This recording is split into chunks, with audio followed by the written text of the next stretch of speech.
clean planet. And like Star Wars is much better when it's gritty, right? When it's dirty. Right? It's pristine, clean planet. And they're giving an award to apparently the people from Rebels. And I haven't seen Rebels, right? And they go, I don't accept the award, whatever her name is, Sabine, whatever her name is, Ren, I think, right? And she's not there, right? She's not there. She's just been this super cunt. She's off like flying a speeder. I'm like what? You were just supposed to, all you got to do is that fucking award, you stuck up little cunt. What's wrong with you? Welcome, everyone. Fuck you. Just take the fucking award. What's wrong with you? So if we were monetized, we just got demonetized six times over. I turned off the Patterson cut over. So all I did was ask him what he'd been watching this week. Hello, everybody. Welcome back to the Spacebook Live. We're getting warmed up and ready to go here as we sort of reconnect, really, and catch up with one another and the geeky pulse, I think, and that is where you come in on YouTube and Rumble. We've got lots to show and to tell. Even more, some of it may even be clean, although we can't guarantee that. Obviously, this is strictly what's the expression? NSFW. Is that the NSFW? Well, it depends on your job. I mean, like if you're a rent boy, it's probably okay. Like if your job is making gay porn, you're probably fine with this. Okay? I was going to say. If you work for Ann Summers or one of those places, then you should be okay with us. You'll be fine. All will be well, everybody. All will be well. Happy birthday. Before we get started on everything else, I wanted to say a big old happy birthday. I am not a gamer, everybody, but even I wanted to say happy birthday to Pac-Man. I love Pac-Man. Oh, this is the one game I can play, Gary.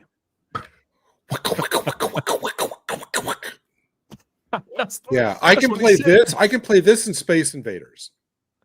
Sounds like you've got your wellies sort of stuck in some mud. Well, no, isn't that the sound that the little gobbler? Yeah, you're absolutely right. Gary, it's funny you mentioned Space Invaders, right? I was talking about how much my dad loved America. Like we grew up, my dad loved America. He always had these big American cars. He had this big green 70s Cadillac, right? So I remember one time we went to America. He was so excited because he came home and he had the Atari version of Space Invaders. That old, the original Atari with the wood paneling, and that just made us hit and ahead of our time because in England they'll release it like a year later. So we're like, yes, we got Space Invaders. That's how old I am. I bet you were lucky enough to get taken to the very first McDonald's that ever opened in Britain as well, and all those sort of things, weren't you? I don't know. No, that's before my time. And also, it's I was more of a wimpy man growing up. Well, if you did go to the opening of McDonald's, and I have good news, that is still sitting in your colon. Yeah, that's right. I can happily say I have not had McDonald's in 5 years. As you get older, McDonald's basically becomes poison. Yeah. Well, more so, but the poison affects you. You can't have like 3 Big Macs like you were when you're like 17 and be fine. You have 3 Big Macs and you're making sure your will's in order because you're not sure if you're going to make it to the next day. I can go beyond 1 Big Mac. I'll be honest with you. What do I know? I have a quarter pounder. I think I ever had one, even when I did eat meat, and I haven't eaten meat for 35 years. You think Pac-Man's got the right idea? An all cherry diet? Yes. Cherries are not too sweet. Now, isn't cherry some kind of sexual reference? This is supposed to be. Yeah. What? Is it a sexual reference? No, it's not. It's a reference. If it's a reference to a fruit that is basically candy. There's no sexual connotations whatsoever. No, cherries are actually very healthy for you. See? You got to stones. Yeah. Yes, so even I can play Pac-Man. I got quite good at it for a little while. And when my kids were little, I did get one of those plug and play sort of 50 old arcade games in a box at the size of your phone to plug and play into my TV, and they really liked that. So I've got more memories of Pac-Man from about 20 years ago than I have for when it was actually out. But happy 45th birthday to Pac-Man. I thought it was Dan, I don't know if this ever charted in the UK, but I know that over here, I think it was in the very early 80s, was that song Pac-Man Fever. Yes. Oh, I don't think it did as well here as it did in the States, Yeah. but it was definitely a thing.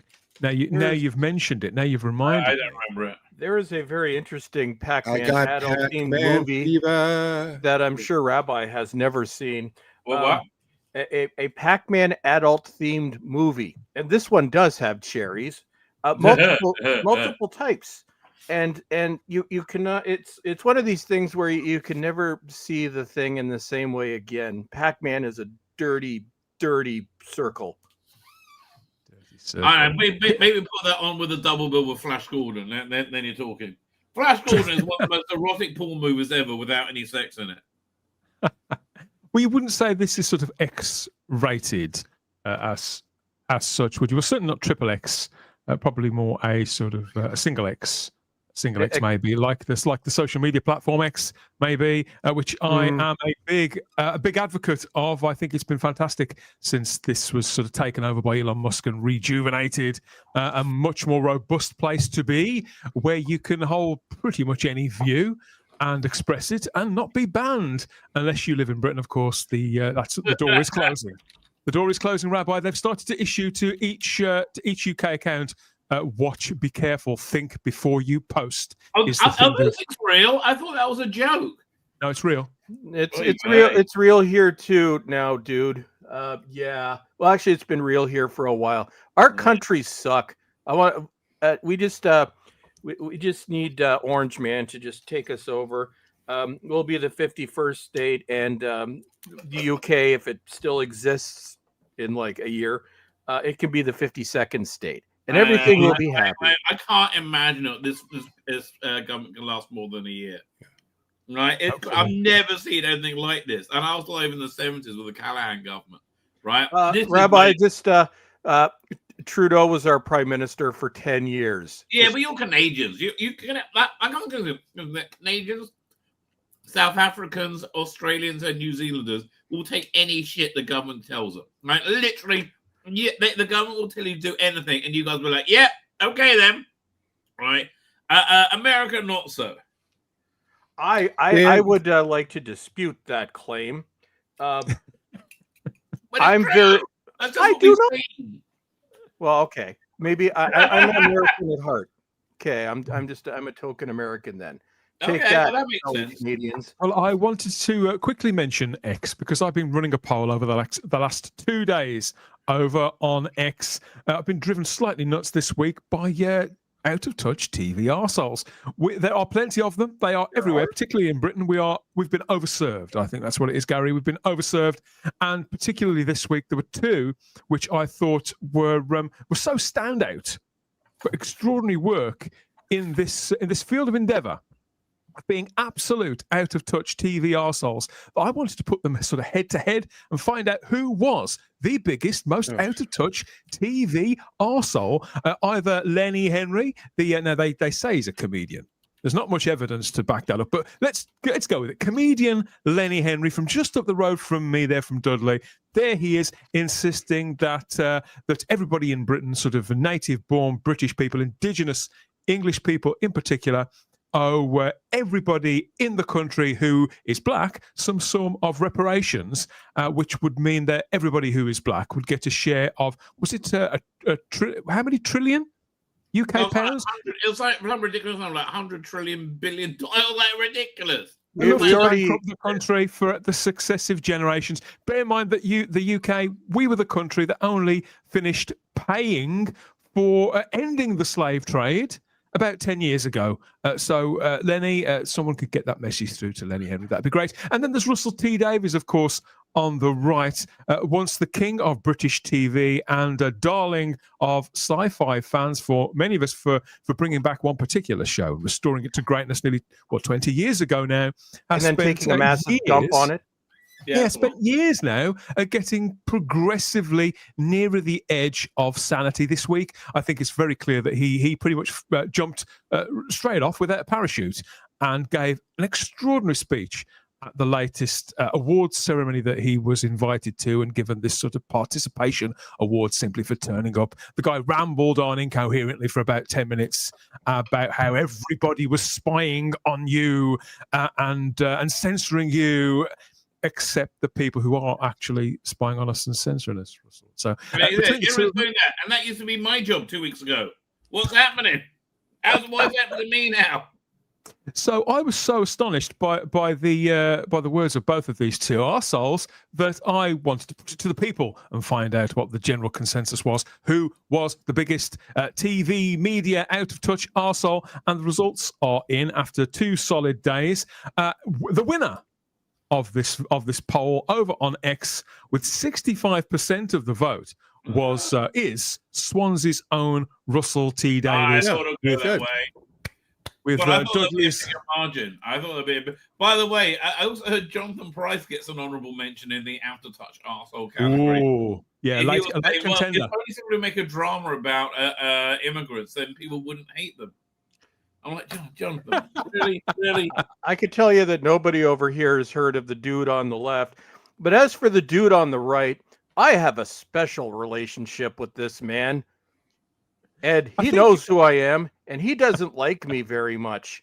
And that fills my heart with so much joy. Well, he doesn't like anybody very much. Oh, they really don't like me. What I'm interested in, Chris, is the idea that if he agrees with Lenny about this reparations business, surely you could be owed rights for a certain hashtag that you created, which they used, or he used, in a recent script. I dimly remember. So, might work out in your favor. It's... I love you, Russell. I have learned that forgiveness, apparently, is the way to go. I've been watching religious videos lately. Money is the great equalizer. So so apparently I must forgive those. But here's the thing, Russell. I do not forgive you, you twit. And for you and your little Muppet, a person by the name of Chibs, and the entire BBC team that I know had at least one meeting about me several years ago. Wow. I am so glad I have brought so much joy to you. I would have loved to see that meeting, but that means giving it to them right between the eyes. Yeah, but there's this guy in Canada who doesn't like our show. What, one guy? Yeah, one guy. Okay. No, literally, they hate me, Dan, because at that point this was when they were trying to convince people that Jodie Whittaker was good, and I was averaging 100,000 to 200,000 views a day on YouTube just trashing this. Yeah. They did not like me, which is why to this day my YouTube channel is still shadow banned into oblivion because it was a special request made of the BBC. And I was kind of hoping now that, YouTube is supposed to be unbanning and unmoving algorithms. Yeah, no, it's still in place. Yeah. No, they haven't done anything. Mine is banned to oblivion as well. They are so special. Forget it. You do it for the love more than the money. Yeah, our Type 40 channel has been shadow banned. In fact, I'm pretty sure this one has as well. But with Lenny Henry, he got 35% of the vote, and it was growing. It was climbing as the poll was being shared around. So I think, because obviously he's got more people in Britain know who Lenny Henry is than Russell T Davies. He's a far more famous, more prolific figure. But obviously, I move in a lot of geeky circles, present company included, and so understandably, Russell really romped it home. For me, it was very much on the bubble. I'd say Lenny just about, if I'm being objective, if I take my Doctor Who fans hat off and are objective, I think Lenny Henry's suggestion is even more out of touch than the things that Russell said, but it's only by a gnat's bollock. So, that was... What's mind-boggling to me is that Davies can come along, destroy a beloved franchise, in a lot of ways salt the earth for the future, and they give him an award. I mean, that's mind-boggling to me. I mean, he takes a show, he infests it and poisons it with his own personal political agenda, and then he's apparently held up as worthy of esteem. In his mind, have you listened to his interviews? He said, I'm just moving it 1%. Oh, that's 1%. Really? It became more sexual than Flash Gordon, which I thought was insanely sexual. I'd hate to see it at 100%. He obviously, in my opinion, tell me if I'm wrong, he must think that he is I mean, as far as his career goes, he must think he's invulnerable because he goes onto a award show, basically loses it, has this angry rant. I mean, it's clear that he's been angry for a long time, and you know, he must think that nobody will ever have a problem with working with him in the future, even though he can go on this award show and basically have this rant. It's like, and it's not just him, Gary. I mean, I feel that when figures like Russell T Davies, who is like 62, 63 years of age, he should be at a place where this is sort of beneath him, that kind of behavior.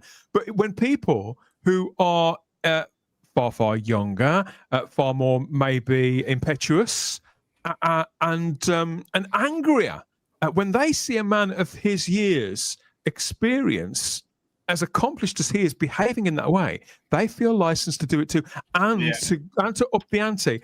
Lenny Henry, also in his 60s, for a time he was probably the king of British TV. That guy. It's been a long time since he was actually funny, in all fairness. But there was just a unifying sort of figure, a benevolence about the man. I've met him in person several times. Lovely fella. I don't know who this guy is now that's appeared over the last 3 or 4 years, talking unmitigated bollocks, and who appears to have turned into a massive racist. So I don't know what gets in people's heads. It's the this bubble. Woke mind virus that I keep hearing about, Chris. It does seem to be a thing. Exactly what it is. They all live in a bubble. And it actually seems to be so much worse in the UK than it is in the US, probably because of the private versus non-private. But in the US, whether you want to admit it or not, you're going to have consequences. Everybody's having consequences right now, and I think it's hilarious. Oh, they're glorious. But in the UK, you have your elitist BBC bubble, where literally they pretend all they care about are the views of their little elitist twits, and their special chosen friends. If you look at the fandom of that show, which I shall not mention by name because it does bad things to my blood pressure, but if you look at that, the only people he cares about are the people in the elitist circle that are responsible for this, and all of them repeated the same thing, and their handful of selected, spoiled, frankly downright creepy fans, the ones that are chosen, which made up less than 1% of the original fanship or fan base. We'll do fan base, and now there's that 1% is all that's left, and they really don't like it. But no, they live in a little bubble, and they don't care what anybody else has to say, because we are the dirty, unwashed plebs, and I'm that angry Canadian. So in his mind, not really in his mind, in his reality, he doesn't care about what any of us think. Although, to answer Garbage's question, yes, he has blocked and unblocked me multiple times. He seems to unblock me when they want to know what I'm saying, which is kind of funny. I checked at the moment. I'm unblocked. So I'm just when I get off, I'm going to go tell him to go fuck himself with the twirling lawnmower and see if I get blocked again. But yeah, no, it's I think it's hilarious, because when your bubble bursts, you're screwed. So, but Russell also has the advantage of being 62 years old. He doesn't have to worry anymore. He's made his millions.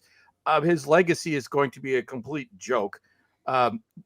His legacy, because nobody, let's be honest, nobody has watched anything else that man has created. Over here, I can't, other than that Queer as Folk show, I can't name a single thing he's done outside of that British show. But he will go down in history as the person who brought back that show and single-handedly destroyed it. They looked at the Jodie Whittaker era and said, "Hold my beer." And I will admit, I could not have imagined it getting any worse, but somehow it was. Isn't it? It's a marvel. You couldn't imagine it getting worse, and then it's incredible. Like he's such a pompous asshat. I hate this man, but Russell, I love the fact that you hate me, and that I have brought you misery, and I love being a toxic, straight white male Canadian, and you can just run off to your little bubble and just. I was going to say something, but it would get Dan in trouble. So I'll just say, you just go in the corner, think about what you did, get off. Your career is over. You're a joke. Nobody cares. He's probably wanking off to a picture of himself because this man does love himself. So that's all I'm going to say on this. Okay, I just 1 second. This is an important aside. I've been getting the weirdest ads on YouTube. Like a lot, right? A lot. I've been trying to get it when my family's around to show them. The ad is like a weird song goes, "This is what undiagnosed masturbation addiction looks like in men."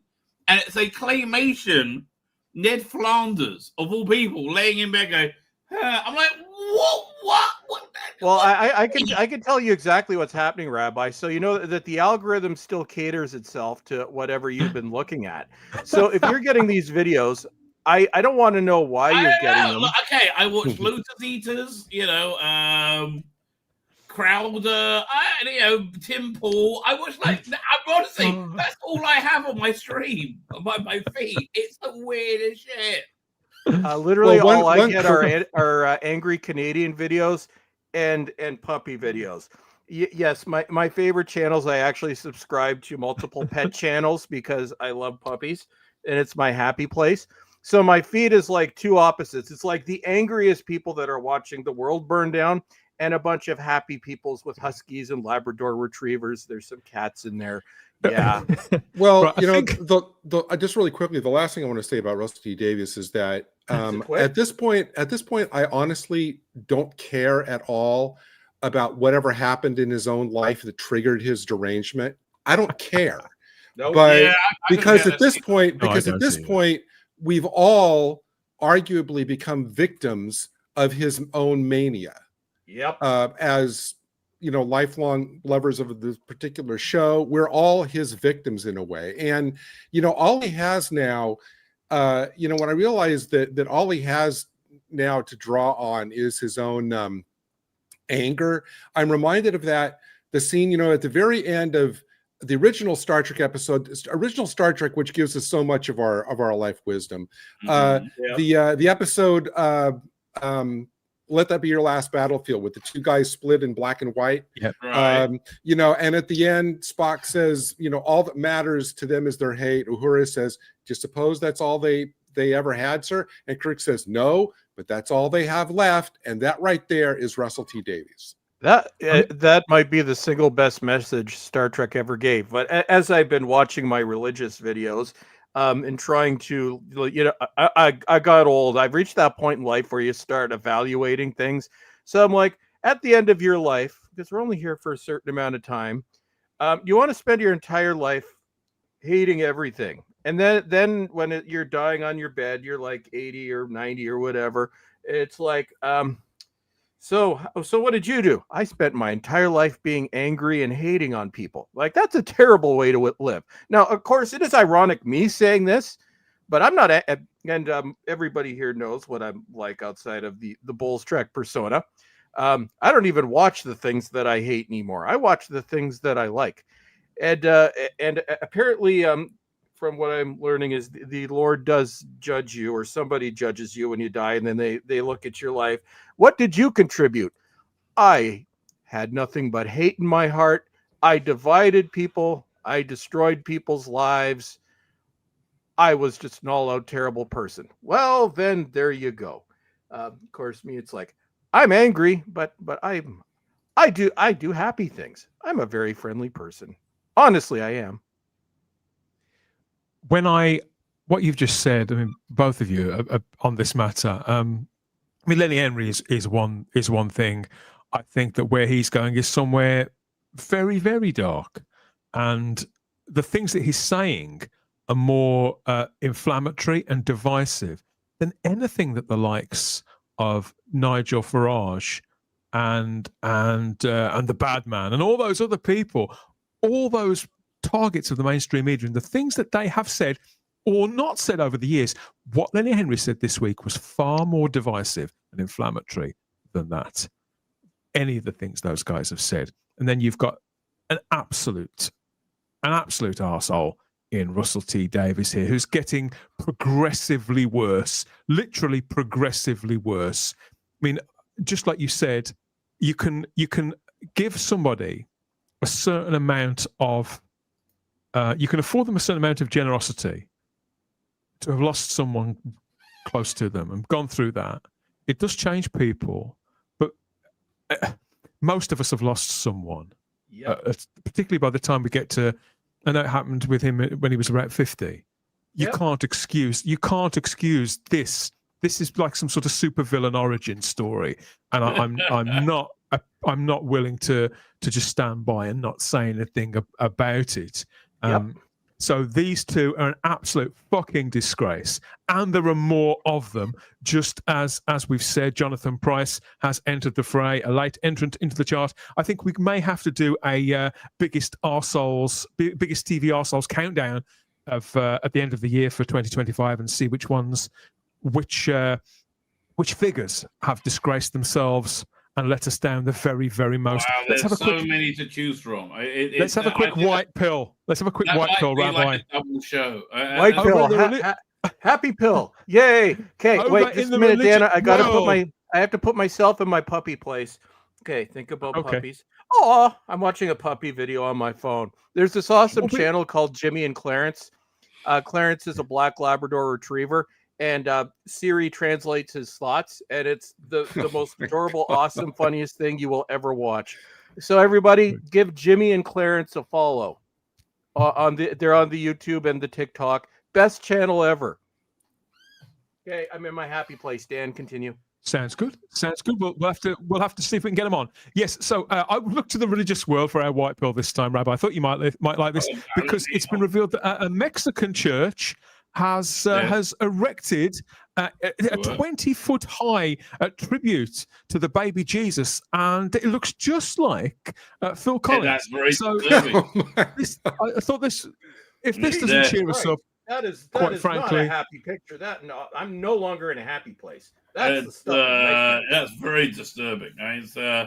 I'm very happy for the person who sold it to them because good for him. Yeah, right, good for him. But like, that's there's nothing about that isn't disturbing. My rabbinic opinion is we call that shit. That looks like expensive shit. And he's just missing Rabbi. He's just missing the drumsticks, isn't he? And then it would be a dead ringer for Phil when he's about to go in the air tonight. Exactly. Yeah, could have been pretty good. He hasn't been around since like the 90s. He's around. He's quite an old man. Yeah, he's quite an old man now. He performed a few years ago. He's in a wheelchair now. No, he's still around. But maybe Phil Collins funded that statue. That would make sense. Well, I think it could well cheer him up in his retirement. I'd like to think. Okay, let's get into the geeky stuff before people really lose their tempers with us.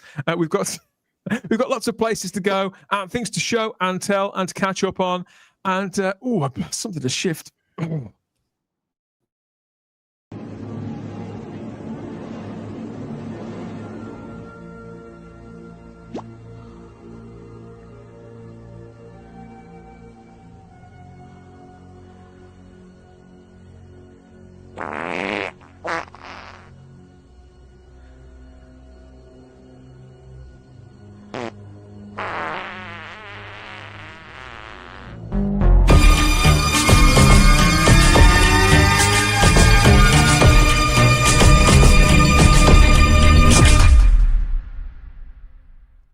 What are we here for again? I can't remember. Oh, yes, it's the Spacebook Live, avenging out their entertainment on YouTube and Rumble for Saturday, the 11th of October, 2025 and beyond, with a far-out panel and me, Dan Hadley, Birmingham's king of the geeks.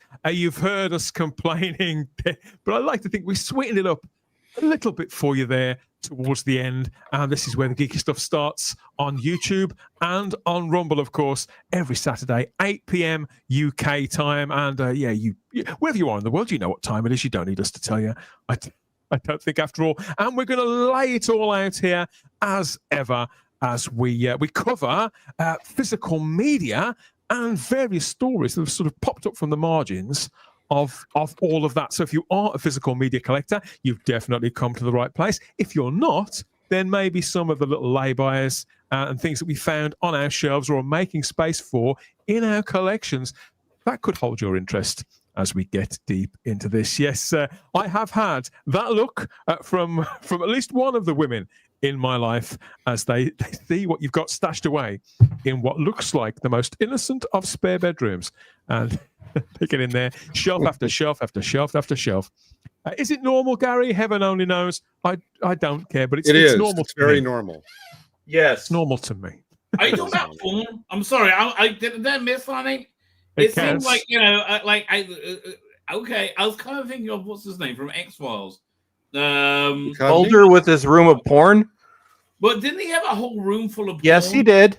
It was like it was a porn addict.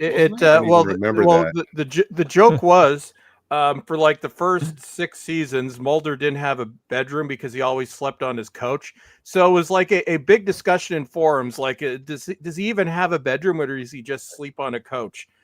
Then in season 6, when he switches bodies, he opens up the door and he has a big bedroom, and like it's literally like it's nothing but boxes of porn. Right. Well, who's he switched borders with? What's his name? He was a comedian and an actor. What's up? I'm trying to remember. I can't remember his name offhand. He's one of those actors. Was it Gary Shandling? No, he was in Better Call Saul. He played Saul's brother in it's one of those actors that you see in everything, but literally nobody knows his name. Or something like that. Yeah, he's been in everything, but yeah, it's actually that 2-parter is actually one of my favorite X-Files. It's great. That's one with the dime that goes crisscrossy. Remember that? The flicker dime, and it's the two intersecting. That was right before the show went to complete crap. Yeah, that was also when he cleaned out season. the room of porn and replaced it with a waterbed with a mirror on top. It's a This is very very much corny what show we when you do. come to think of This it. is very much what we do here at the Spacebook Live. We sort of ramble through decades worth of entertainment on movies and TV, and into the streaming age as well, seeing which memories we can sort of rattle loose from all of our heads, compare and contrast, and make it a safe journey as best we can, with everything sort of as bolted down as it's ever going to be. Stopping off now and again to have a good old lech, mostly at Sydney Sweeney. This is what she's been up to this week. I thought this would it's rather arresting image, is it not, Chris? I am now in my good. Okay, thank you. I'm now. Tell me I'm that's now my very good place. Tell me that's from a movie that I will go watch later on today. You see, this is why Sydney Sweeney is awesome. I'm sorry that she is unashamedly sexy and kind of fun with it, right? Yeah. It's so refreshing.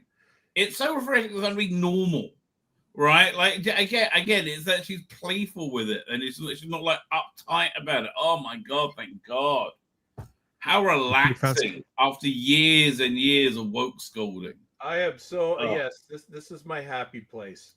I'm yeah. And the more that she winds them up, the better. The funnier I think it is. Yeah, she doesn't give a shit, and fair play to her. Yep. It's clearly here's the future. I've been saying for a while now. The next few decades, you're going to see a massive swing to conservative Christian conservatism. Right, coming from America, it's going to be like the 80s, right? It's so. Firstly, Christians are done being polite and playing like, oh, don't mind me. Now they're all like, praise Jesus whenever they can, right? They're very, very forthright with it, and they haven't been that way for about 30 years, like since the 80s, essentially, right? And the second thing is, whether you like it or not, whatever your views on theology are. Generally speaking, a Judeo-Christian morality, your marriage, fidelity, honesty, that brings happiness, right? So, and people are going to see just like happy. You can either be a purple-haired, miserable, lonely bint, right, or you can be happy with children and a life, right? That's and it's very clear that's what the choice is. Rabbi, yes. I think this week, for anybody who wasn't convinced by the 22-foot high statue of Phil Collins there in the Mexican church, if you're not convinced by that God exists, I think that Sydney Sweeney could be. Did it for me. 100%. See, I was a firm believer beforehand, so this just you reaffirm things for me. Icing on the cake. Speaking of things that bring us happiness, right now, very firm. Gary, what were you going to say? No, I just was going to say, sorry, I just was going to say, speaking of things that bring us happiness, there's that picture. Yes. Yes, so this is just the tip of the iceberg, everyone. We have lots to greet you with, you could say, as always, when we get stuck into the main body of the show. But we want you to chip in as well. So we want to know what you're looking forward to. What's that from? Yeah, I don't recognize Is that like the new Planet of the Apes movie or something? I'm trying to figure that out. And okay, everybody's stumped. Is this AI? No. It's from an 80s movie. I would see if somebody in the chat here on Michael YouTube or Rumble Banzai? can work out which film this was. How do I It's not not know what Michael it is? Banzai. I don't like that. If none of us know, yeah, this is really obscure. I'll tell you later on in the show. Yes, it's yeah. This was an actual released movie. Yes, it was. Wow. First contact has been made there between the military and aliens in this film from the 1980s. So if Why is the if you do alien a know, monkey? Wow. Well, I think it was because monkeys make everything better automatically. That is Occasionally true. on my channel, I show a Mad TV sketch with Will Sasso playing Elvis Presley in a fictional Planet of the Apes movie. Yes. That is one of the funniest sketches I've ever seen in my life. I love that sketch. it's the Polish border suggests Dalek lives. That is true. That is true. Funky is getting close. He's getting very warm. I bet it's an Italian movie. Well, yes, most Italian it's movies very are an acid trip, which is why I love them. What's the name yes. of that incredible Italian horror director? I just remember this incredible shot. Dario Argento. Yes. One of my favorite directors.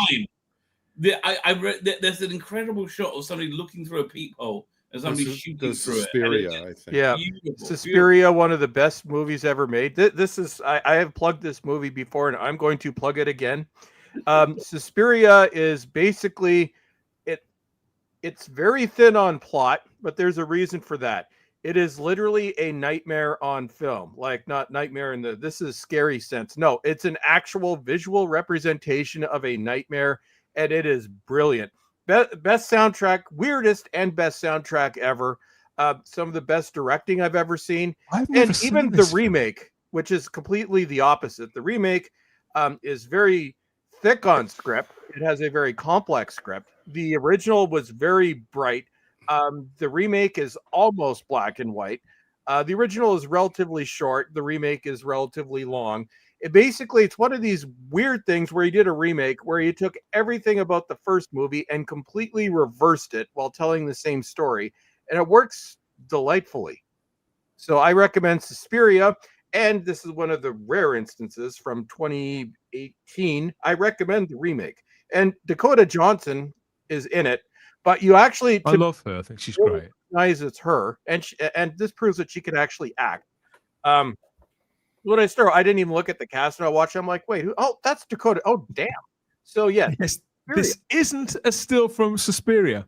No, I know that. But if you can work it out, people watching on YouTube and Rumble, which 80s classic in inverted commas, which may or may not have been an Italian co-production, just as DLM says there in the live chat, let us know. And I must reply to a comment.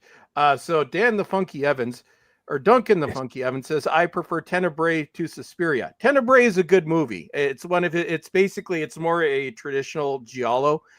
Although if you're looking for a giallo with supernatural overtones, undertones, whatever, I recommend Deep Red, which is the movie he did before Suspiria, where you can tell where he got a bunch of the ideas. So Tenebrae is good, but Deep Red, I think, in that vein, is the better movie.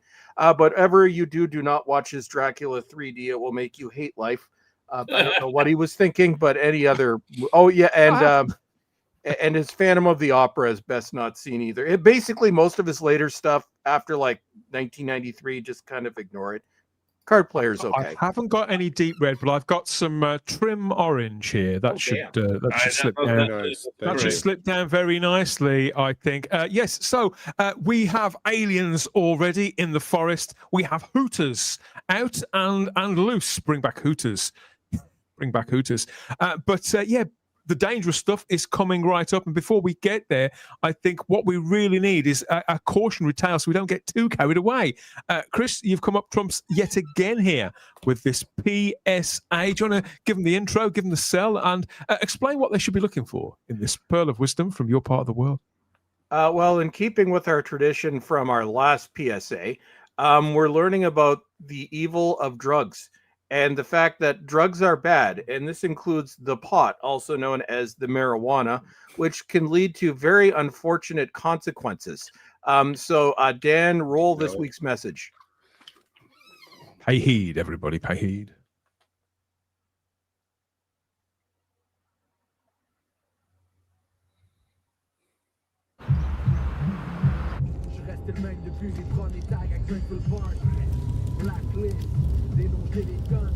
Prête à tout pour ceux que j'aime, je serai mon Reddington.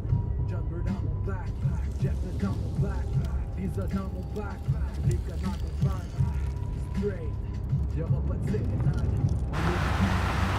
J'ai des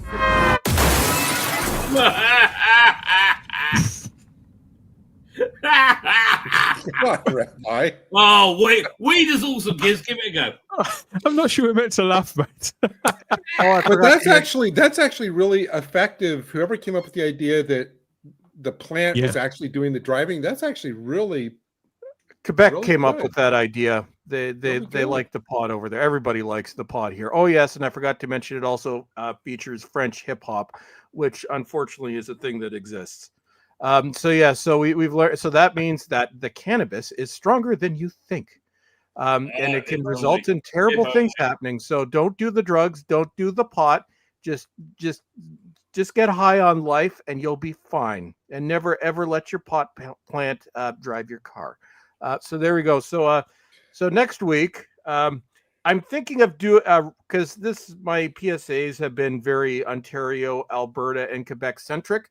So I think what I'm going to do is I'm going to introduce some PSAs from some of our other provinces. Right.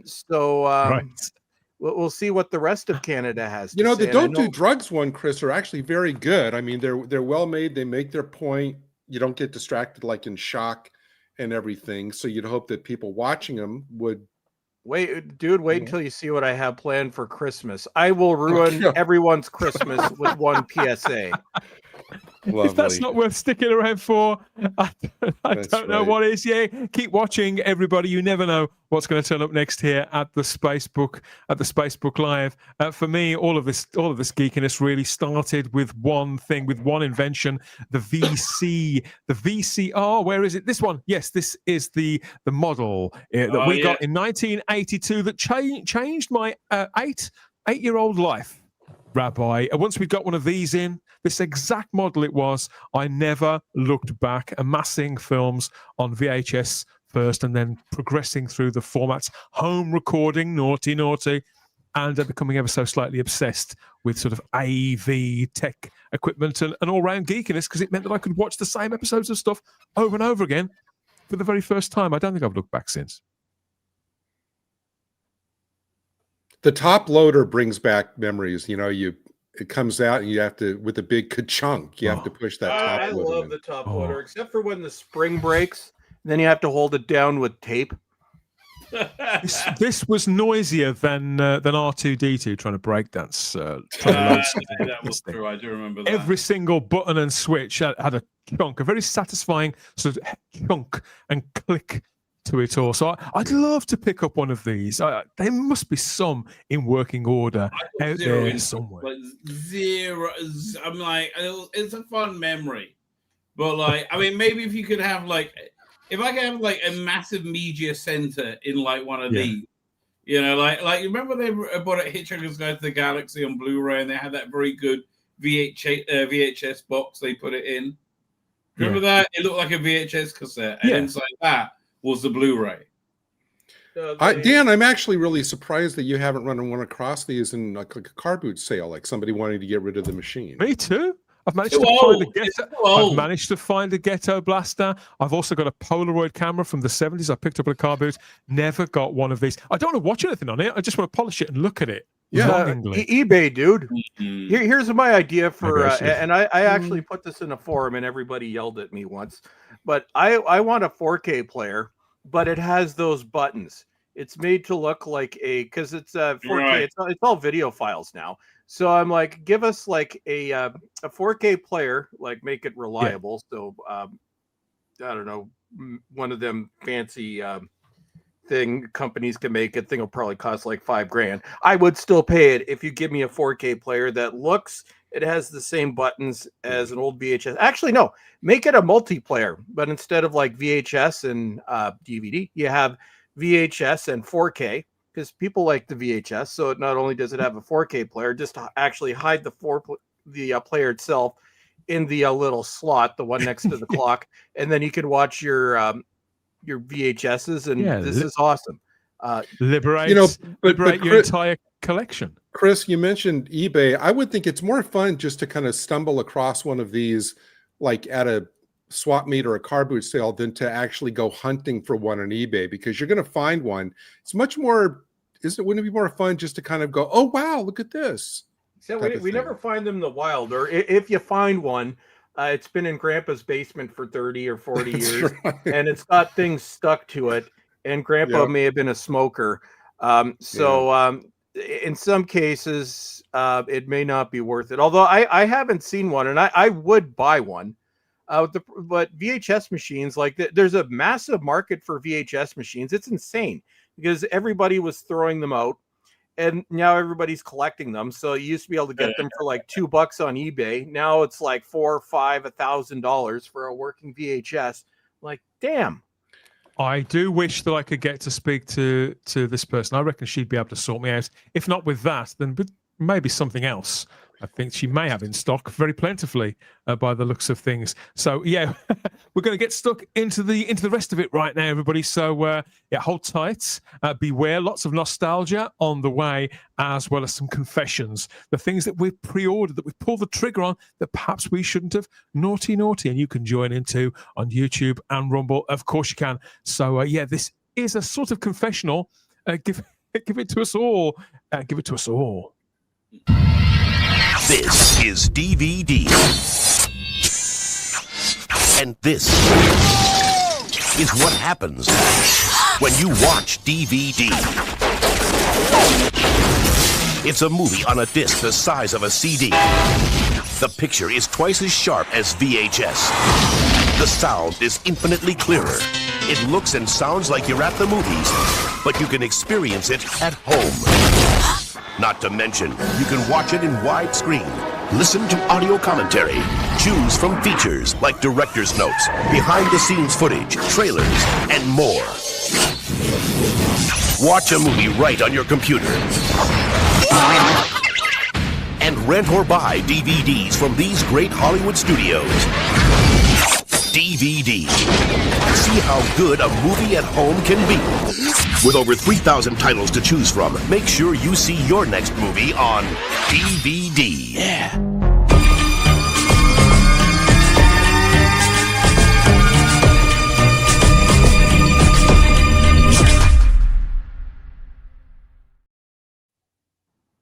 Yeah, the screens may be all sizes now. We've got them all around our home and even about our person too, but we're still watching the same old things, I think, for the most part. A lot of us, whether it's TV or movies. That's what I found recently, guys, that I'm watching more vintage material than ever.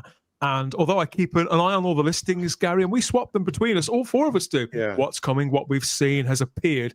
9 times out of 10, it does tend to be the older stuff that I get more excited It's about. not like it used to be, right? You're lucky if you get something that you like on TV, right? Why do you think that is? Why do you think that is, Rabbi? Why do you think? Went through like again, quality fell out the entire. I think the writing end of the entertainment industry. Right? Is it partly though our age and sort of a degree of conflict involved? If it was our age, then everything old wouldn't be good either. Like I just started rewatching season 4 of Westworld. Oh, man, I love that show. Season 3 and 4 are like just good science fiction, and you very rarely get good science fiction.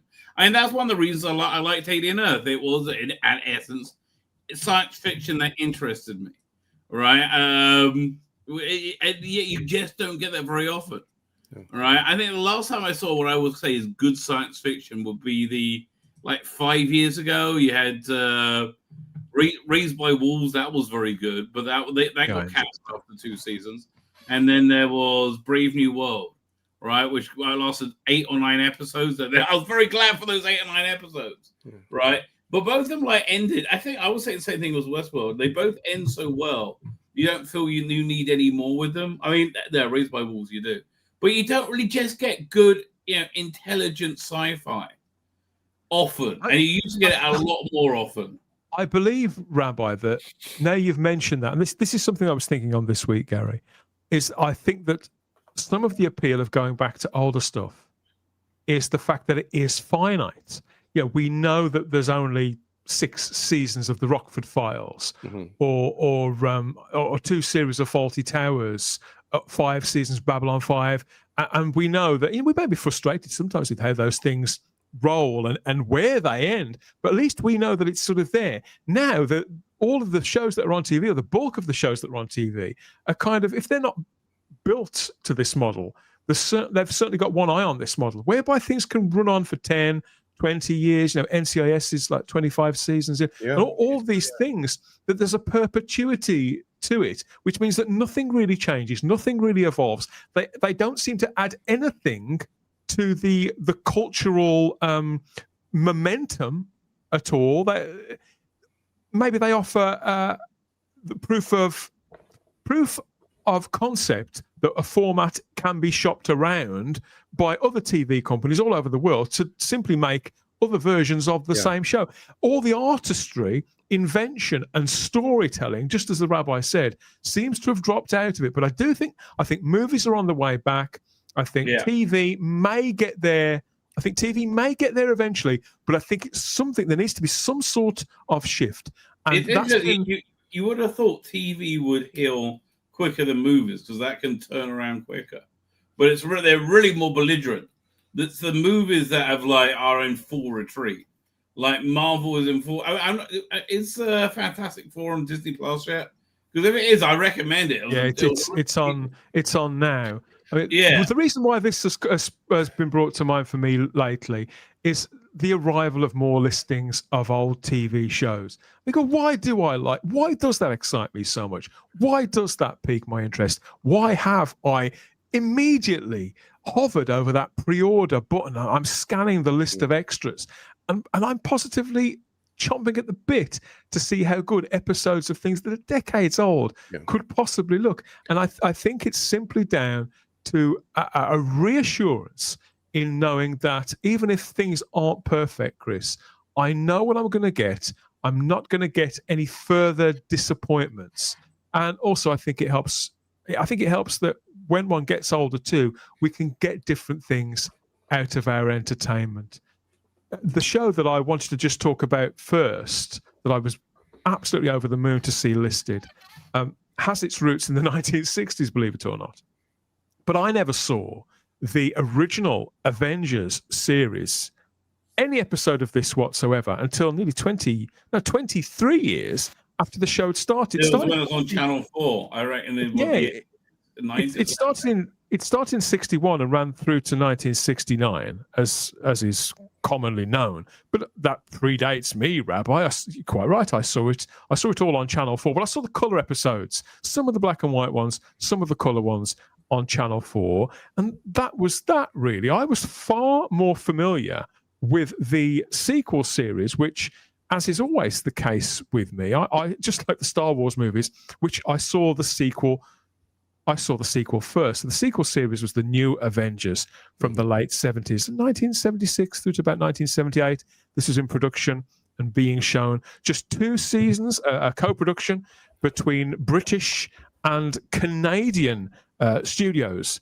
This was because that original Avengers show had been, just like Star Trek, it had gone on and had this extended life on cable TV. So it's like, bring it back, in the same way they wanted to bring back Star Trek for that Phase 2 show, didn't they?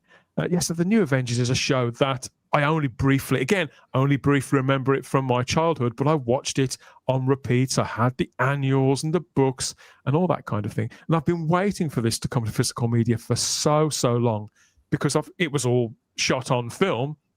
And it's so colourful. I mean, check it out. So, yeah, it's finally coming to Blu-ray. We've heard in the last couple of weeks. I'm absolutely ecstatic about it. Jonah Lumley, Gareth Hunt, and Patrick Macnee starred in this. Macnee returning to the role that he played in the original Avengers series with these newly created characters, Gambit and Purdy, who each became sort of cultural icons in their own right. It's not seen, generally speaking, as popular or as iconic, I suppose. Even so, it has its own flavour. And like a lot of co-productions, Chris, when something is made by 2 or 3 different studios in different territories, that's when rights get all tangled up, and that's what's prevented the new Avengers from being released on this on the newer format in HD, and more to the point, getting remastered, getting cleaned up, because I think that's obviously an expensive process, isn't it? To put that money in to get it looking its best, someone's got to stump up the money, and gradually, eventually, it happens. We finally got the new Avengers. So, anybody else a fan of this show? Oh yeah, absolutely. I understand why it's looked down upon in terms of the Avengers, because it's far less colorful than its predecessor show, right? It's far less silly, but it's essentially it's Joanna Lumley and Gareth Hunt as the kind of cutting edge gritty spies with a very weird fruity Patrick Macnee sprinkled on top like a condiment. He's a sort of naughty uncle in this one, isn't he? Rather than it's a really weird setup. But I'm very fond of it, especially the titles, where you had like the British Lion, and it morphed into Joanna Lumley being very, very hot and Gareth Hunt being very cool, right? And then I can't remember what the animation was for Patrick Macnee, probably doddering around doing something. I don't know. But I remember being very excited by this. Yeah, if you put this on with a double bill with Ian Ogilvy's The Saint, and you're on for a good night. Yeah, it's the era when Roger Moore was still playing James Bond, exactly, Barry, and that's very evident, I think, when you see this, isn't it? I loved this show when this was first on. I think they didn't air it like in regular syndication in the US. They aired it on late night on one of the main networks as part of their late night package. It was like one night a week, and every night was a different show, a lot of international shows. And so you had to stay up really late to watch. I think it was like on Friday night, maybe. You had to stay up till like 11:30, 12 to watch it. But no, this is great. And I actually think the reason that one of the reasons this came back was because this was funded, I think, by like a French company, a US company, and then later on in Canada, I think because of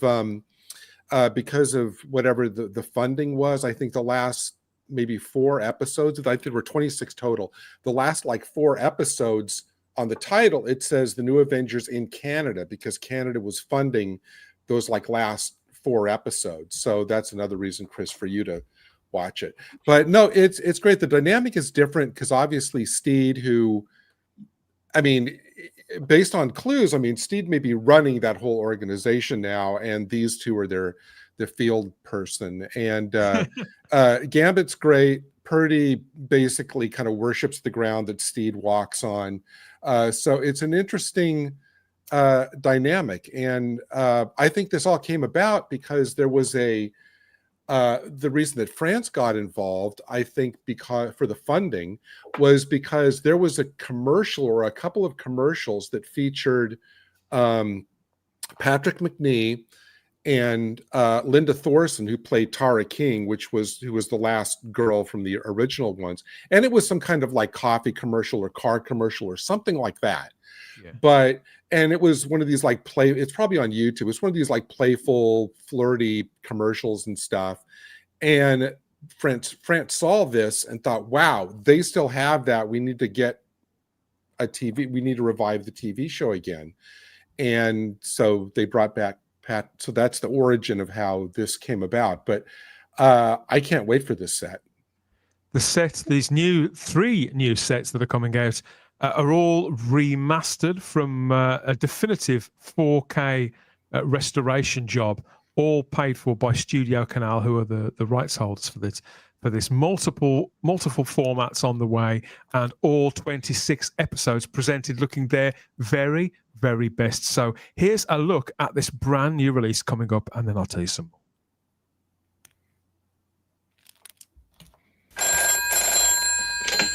Steed. A double agent, right here in this organization. Ready? Gambit! One hit and you're dead. Be happy when Steed is out of the way. There's only ever one purdy. I can wash, sew, and break your back in 3 places. Reload and continue. Just one rule, stay alive. Checkmate. Try again.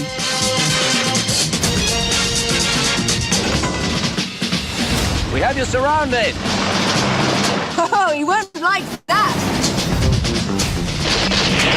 Team effort? Irreplaceable. Oh, that really got me going. I have to tell you.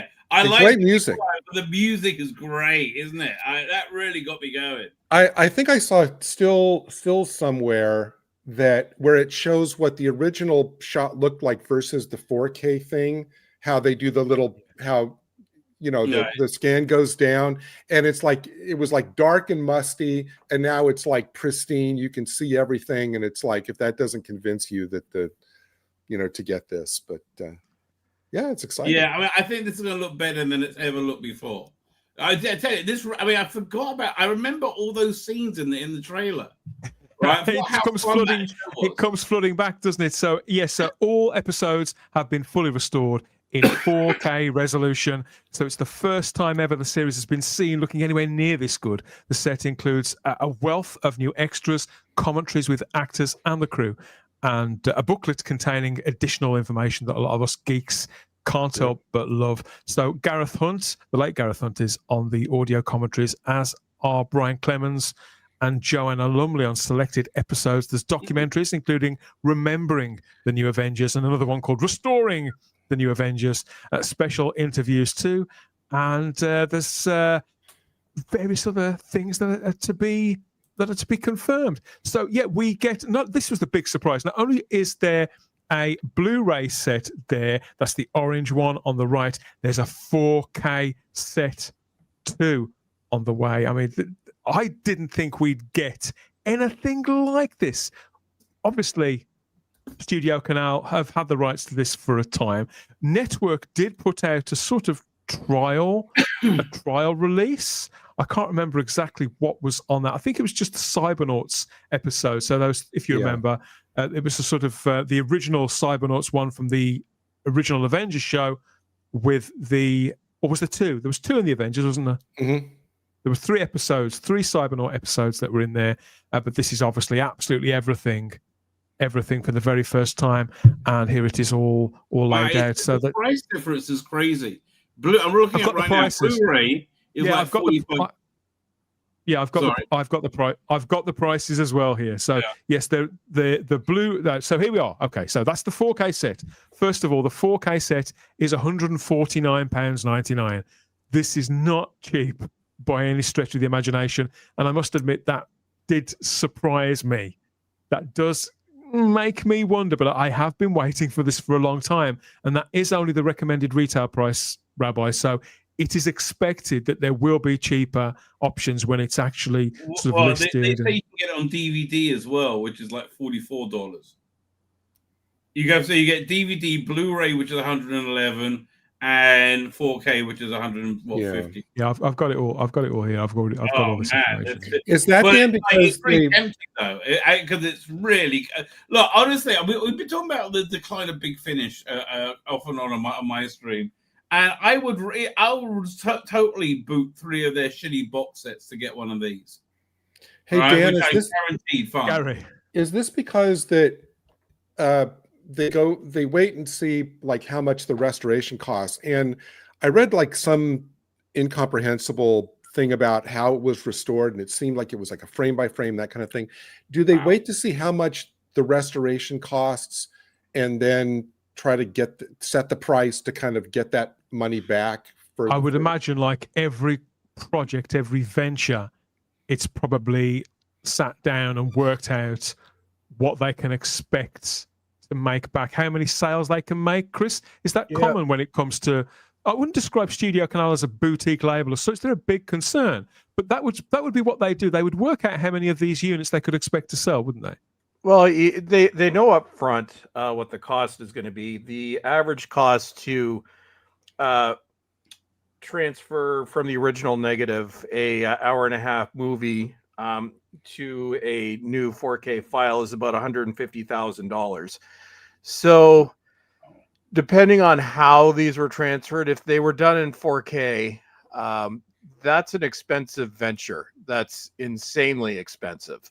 Now, I don't know if these are probably like 45, 50-minute episodes. Yes, right. So if you're looking at about $150,000 on average per 2 episodes, and you say there's 24? 6 or 26, Yeah. that's expensive. That maybe they, depending on how it was transferred, maybe they found a way around it.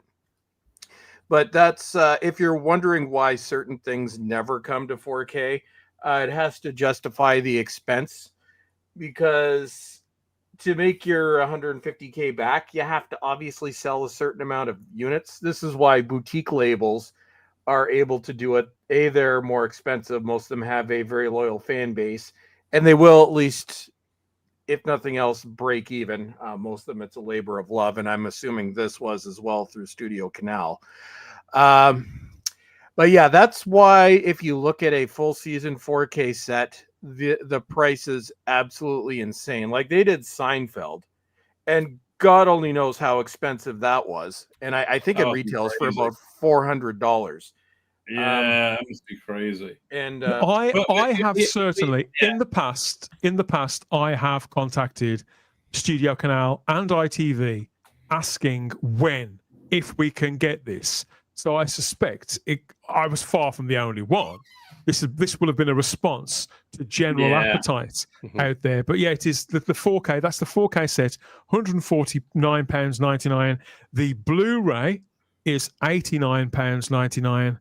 And there is a DVD option as well, which is also from the same remastered originals. The DVD is just £39.99. So there's a big price jump there. Something for everyone, depending on whether this is just something you fondly remember from when you were a kid, something you might want to get your dad for Christmas, or something like that, or whether you're a serious collector who's been waiting to put this on your shelf for years in the highest possible standard. I think having those 3 options, Rabbi, I think that's a really good thing. I would want at least a Blu-ray. I mean, I want to see it, but it's. By the way, I find that there's if a 4K doesn't exist, oftentimes they're fan upscales, which are generally speaking excellent. There's again, Doctor Who has a bunch of very good upscales, and Babylon 5 and Deep Space Nine. Again, they're out there. And again, they're the Deep Space Nine one especially. I keep A/Bing it, watch it on my hard drive, and then switch to Netflix. And it's like, why does Netflix just use this? Right? I don't understand. Well, DS9 on Netflix looks absolutely horrific. If you've ever tried watching it, it's on Paramount Plus, and it looks terrible there as well. I think it was actually on Prime at one point. No, those DS9 specifically looks terrible on streaming. A lot of standard upscales of it. I got a 1080. The DVD. Well, even without that, the original DVDs from 20 plus years ago look leagues ahead of what you're going to get on Netflix. Yeah. And with streaming with standard def, a lot of, I think one of the worst ones I've ever seen is the Dead Zone on Prime, which is it's so bad it's unwatchable. Here's a tech question. So for this set, they restore and remaster everything into 4K, but then they release it onto 4K and then also on Blu-ray and DVD. So what in terms of, is there a kind of like then a lessening of quality, even though it's from the same source? Is there a lessening in quality once it's on DVD, when they put it on Blu-ray and then on DVD? Yep, it'll be from the same original transfers, but it's compressed. Even 4K is significantly compressed from the original master. Same thing with Blu-ray. So they're all going to be the same thing. It's like watching you have a video on YouTube. You've got the multiple options. It's the same master video, but you can watch the original. Usually it's natively in 4K. Then you bring it down to 1080p. It's a compressed version of that. The quality drops. You bring it down to standard. It's compressed yet again. Like DVDs, when they first came out, were compressed into oblivion because obviously they were taken from film print. So no, it's going to be the same thing. It's the true quality will be the 4K, and then the quality will be diminished as they go down. And maybe they'll do a VHS and you can get it at like 200K. I do remember, it's been forever and a day since I saw this, but I do remember the first episode that Peter Cushing was in the first episode. And it was like at a castle or something. I remember that. That first episode is great, but it gets so much better as it continues, as everybody gets more confident. Lord Thoth is watching on YouTube and says, I can't believe they did a 4K of this. And Funky adds that being Studio Canal, it will be a good set like Network used to. Peter Harrington says, hold on, there's only 2 series in this. It's so expensive. But again, what the thing I've noticed, there's 2 sets that have come out, just as you said. I think it was you said this, Chris. There's a set that came out of Miami Vice and another one that came out of Knight Rider on the Fabulous label. And they are, in comparative terms, roughly around this price. Obviously, there are far more seasons of all of those shows. They'll sell more. Well, keep in mind as well, there are other revenue streams as well. Because when they do a 4K transfer, it's not just going to be for the 4K physical media. Like it's also done for streaming, for something like that. And especially with like they did it with Friends and Seinfeld. Like they're not going to make the money back on 4K releases from that. They're going to make their money back by licensing them out to Netflix. Although I'm sure they look. Say what? I said essentially they're future proofing by making them in 4K, because the streaming TV formats are just going to improve it in quality. I think they'll probably license. So they'll probably license this to one of the big streamers in a year or two. Once they've sold as many of these physical units as they could expect to sell, they'll then get more back on wherever they sell it to. In the same way that the remastered Babylon 5 episodes went on to Amazon. Well, I think the potential profit margin for this is going to be really tight. Because it's a niche show. Even I still mean to watch the original Avengers, and I haven't yet. This one is going to be, they'll be lucky if they break even because it's a niche show. It's not going to be sold for a very high price to any streaming service. So this one's going to be close. One thing that I would like to see them do is there's 2 shows that I want to see on 4K. One is Star Trek, the original series, because that would make its money back. Star Trek has been the front runner of every physical media format that's ever existed. And the 1080p scans that they did, those are over 20 years old now. And the film elements are still fine. Like, do a 4K scan. Don't bother with the next generation. It will actually look worse. It did not age well on Blu-ray, and there's reasons for that, especially the early seasons. But Star Trek: The Next Generation and those Blu-rays, they're VC1 quality. They're half the bit rate now of an average Blu-ray that would come out now, and they came out back in 2009. You can make your money back. Like, go through and rescan that show, 79 episodes. Future-proof it. Yes, you have to reinsert the effects, but the effects are all film. You literally just have to splice things back together. do a Star Trek the original series. You will make your money back on that, on the physical releases alone, and you will make your money because streaming services will pay for Star Trek the original series because it's what I would call a staple TV series. So that's I want to see Star Trek because that would look incredible on 4K. And the other one, which I think would probably make its money back, is The Prisoner. That is 17 episodes long. 17 episodes. I've bought that 5 times now. I bought the Blu-ray I a couple of years ago. Yeah, Lord Toth, DS9 is never going to happen, even on Blu-ray. The problem is money was lost when they did the Next Generation, and that was only a 1080p scan, although it would back then probably be similar to the cost of doing a 4K now. They did not make a profit on that, even in selling it to the streaming services, because that's 177 episodes altogether that had to be done, and all on film, so it was spliced back together. DS9, even though amongst us and amongst Star Trek fans, it's considered to be by far the best series, it does not have the global appeal that the original series and the Next Generation did. So it's just, I don't see it ever being cost effective to rescan all the negatives. That and everything from the 4th season on was done in CG. Although my argument is don't upscale the CG. Babylon 5 was fine. Just, just upscale your standard def effects. But you'll never see a DS9 or Voyager. No, I could be proven wrong, but but it's very unlikely you'll never see those. The only way you'll see it if it becomes much cheaper. Yeah, right? The only reason AI does just make it free. I don't even really want to see it AI. Like, for me, it has to be from the original or negative. The only reason that you were able to get Enterprise on Blu-ray is because that was one of the first shows that actually aired on Blu-ray, but it was 720. It's not full HD. Right.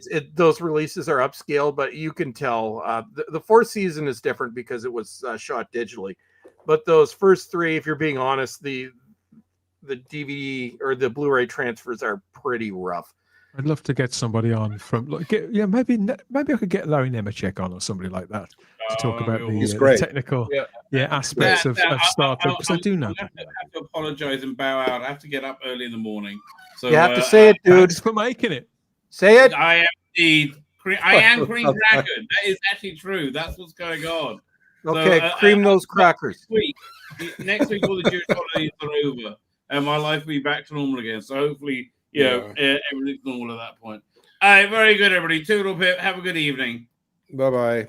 Good night, Rabbi. Yes, you can catch the Rabbi over on YouTube and X as ever. Thank you for being here, mate. So this does bring us to the part of the show a little bit later than usual. My God, we've rambled on for a bit of show and tell. We've all been buying things and filling our shelves up once more with new goodies. And I think, Gary, you're chomping at the bit. What have you got to show us? Okay, a couple movies, then the rest are TV. So unapologetically, because I think that it has an amazing soundtrack and it has Gene Kelly at the 4K of Xanadu. You told us about that when you ordered it. It's arrived. It's still in my cart. Yep. 4 separate commentaries, which means I'll have to watch this at least 5 times. So I'll let you know how that goes. Dan, you will appreciate, and this is a lenticular cover. Superman, very nice. The same one. It is nice. I like it. Except my lenticular cover got beat up in the mail. Oh, I have, fingers crossed, I have good luck on mail. And a movie that, Dan, I don't even know if you'll know this, but this is one of my all-time beloved film comedies from when I was a youngin'. And again, a lenticular cover, Bill Murray's first movie, Meatballs. Oh, yeah. Oh, God, I haven't seen that in years. And it's got the lenticular cover because if you look at look at that. So who directed this one, Gary? Because I don't know. This is done by Lionsgate. Yeah. And actually, it only comes in a steel book, and the steel book has the reverse of the thing. And then inside, it's funny. I mean, on the inside, they do, well, it's hard to on the inside. It's all like what's on the walls of the cabin and stuff, and everything. So this is a really nice release. They actually did go all out, even though it is only available from their site in a steelbook. But I've loved this movie. I've seen it 100 times. So the one that I remember most fondly was Screwballs, but that's a really sort of cheap and nasty. Oh, yeah. I love that movie. And Severin, please put that back into print and give us a 4K. Severin had the rights to it, and it's been out of print for like a decade. You mean it's been out? That's the kind of movie that would show up like on Friday night cable over here in the US, Dan. It's like, yeah, it was great. Screwballs and Loose Screws, which I think was the sequel. But they all, a lot of them stemmed out of the sort of Lemon Popsicle movies, and the Porky's stuff sort of was Bob Clark's original Porky's film. It was a great movie, I think, that first one. Yeah. But Meatballs and what was the Caddyshack? It's that kind of bracket of movie, isn't it? Yeah. Yeah. It was basically, people thought that this was going to be like, Animal House, Goes to Summer Camp. It's very sweet. There's a lot of good. I mean, the acting among all the young actors is good, and it's not as kind of like raunchy and anarchic as Animal House, but there's a lot of sweetness to this, and Bill Murray kind of ties it all together. So, there you go. And so that was before Stripes. That was his first. Yeah, this was his first movie. He actually didn't even show up until like 2 days into shooting. The director, Ivan Reitman, wasn't even sure he was going to show up. So he finally showed up, and it's like, okay, we have a movie.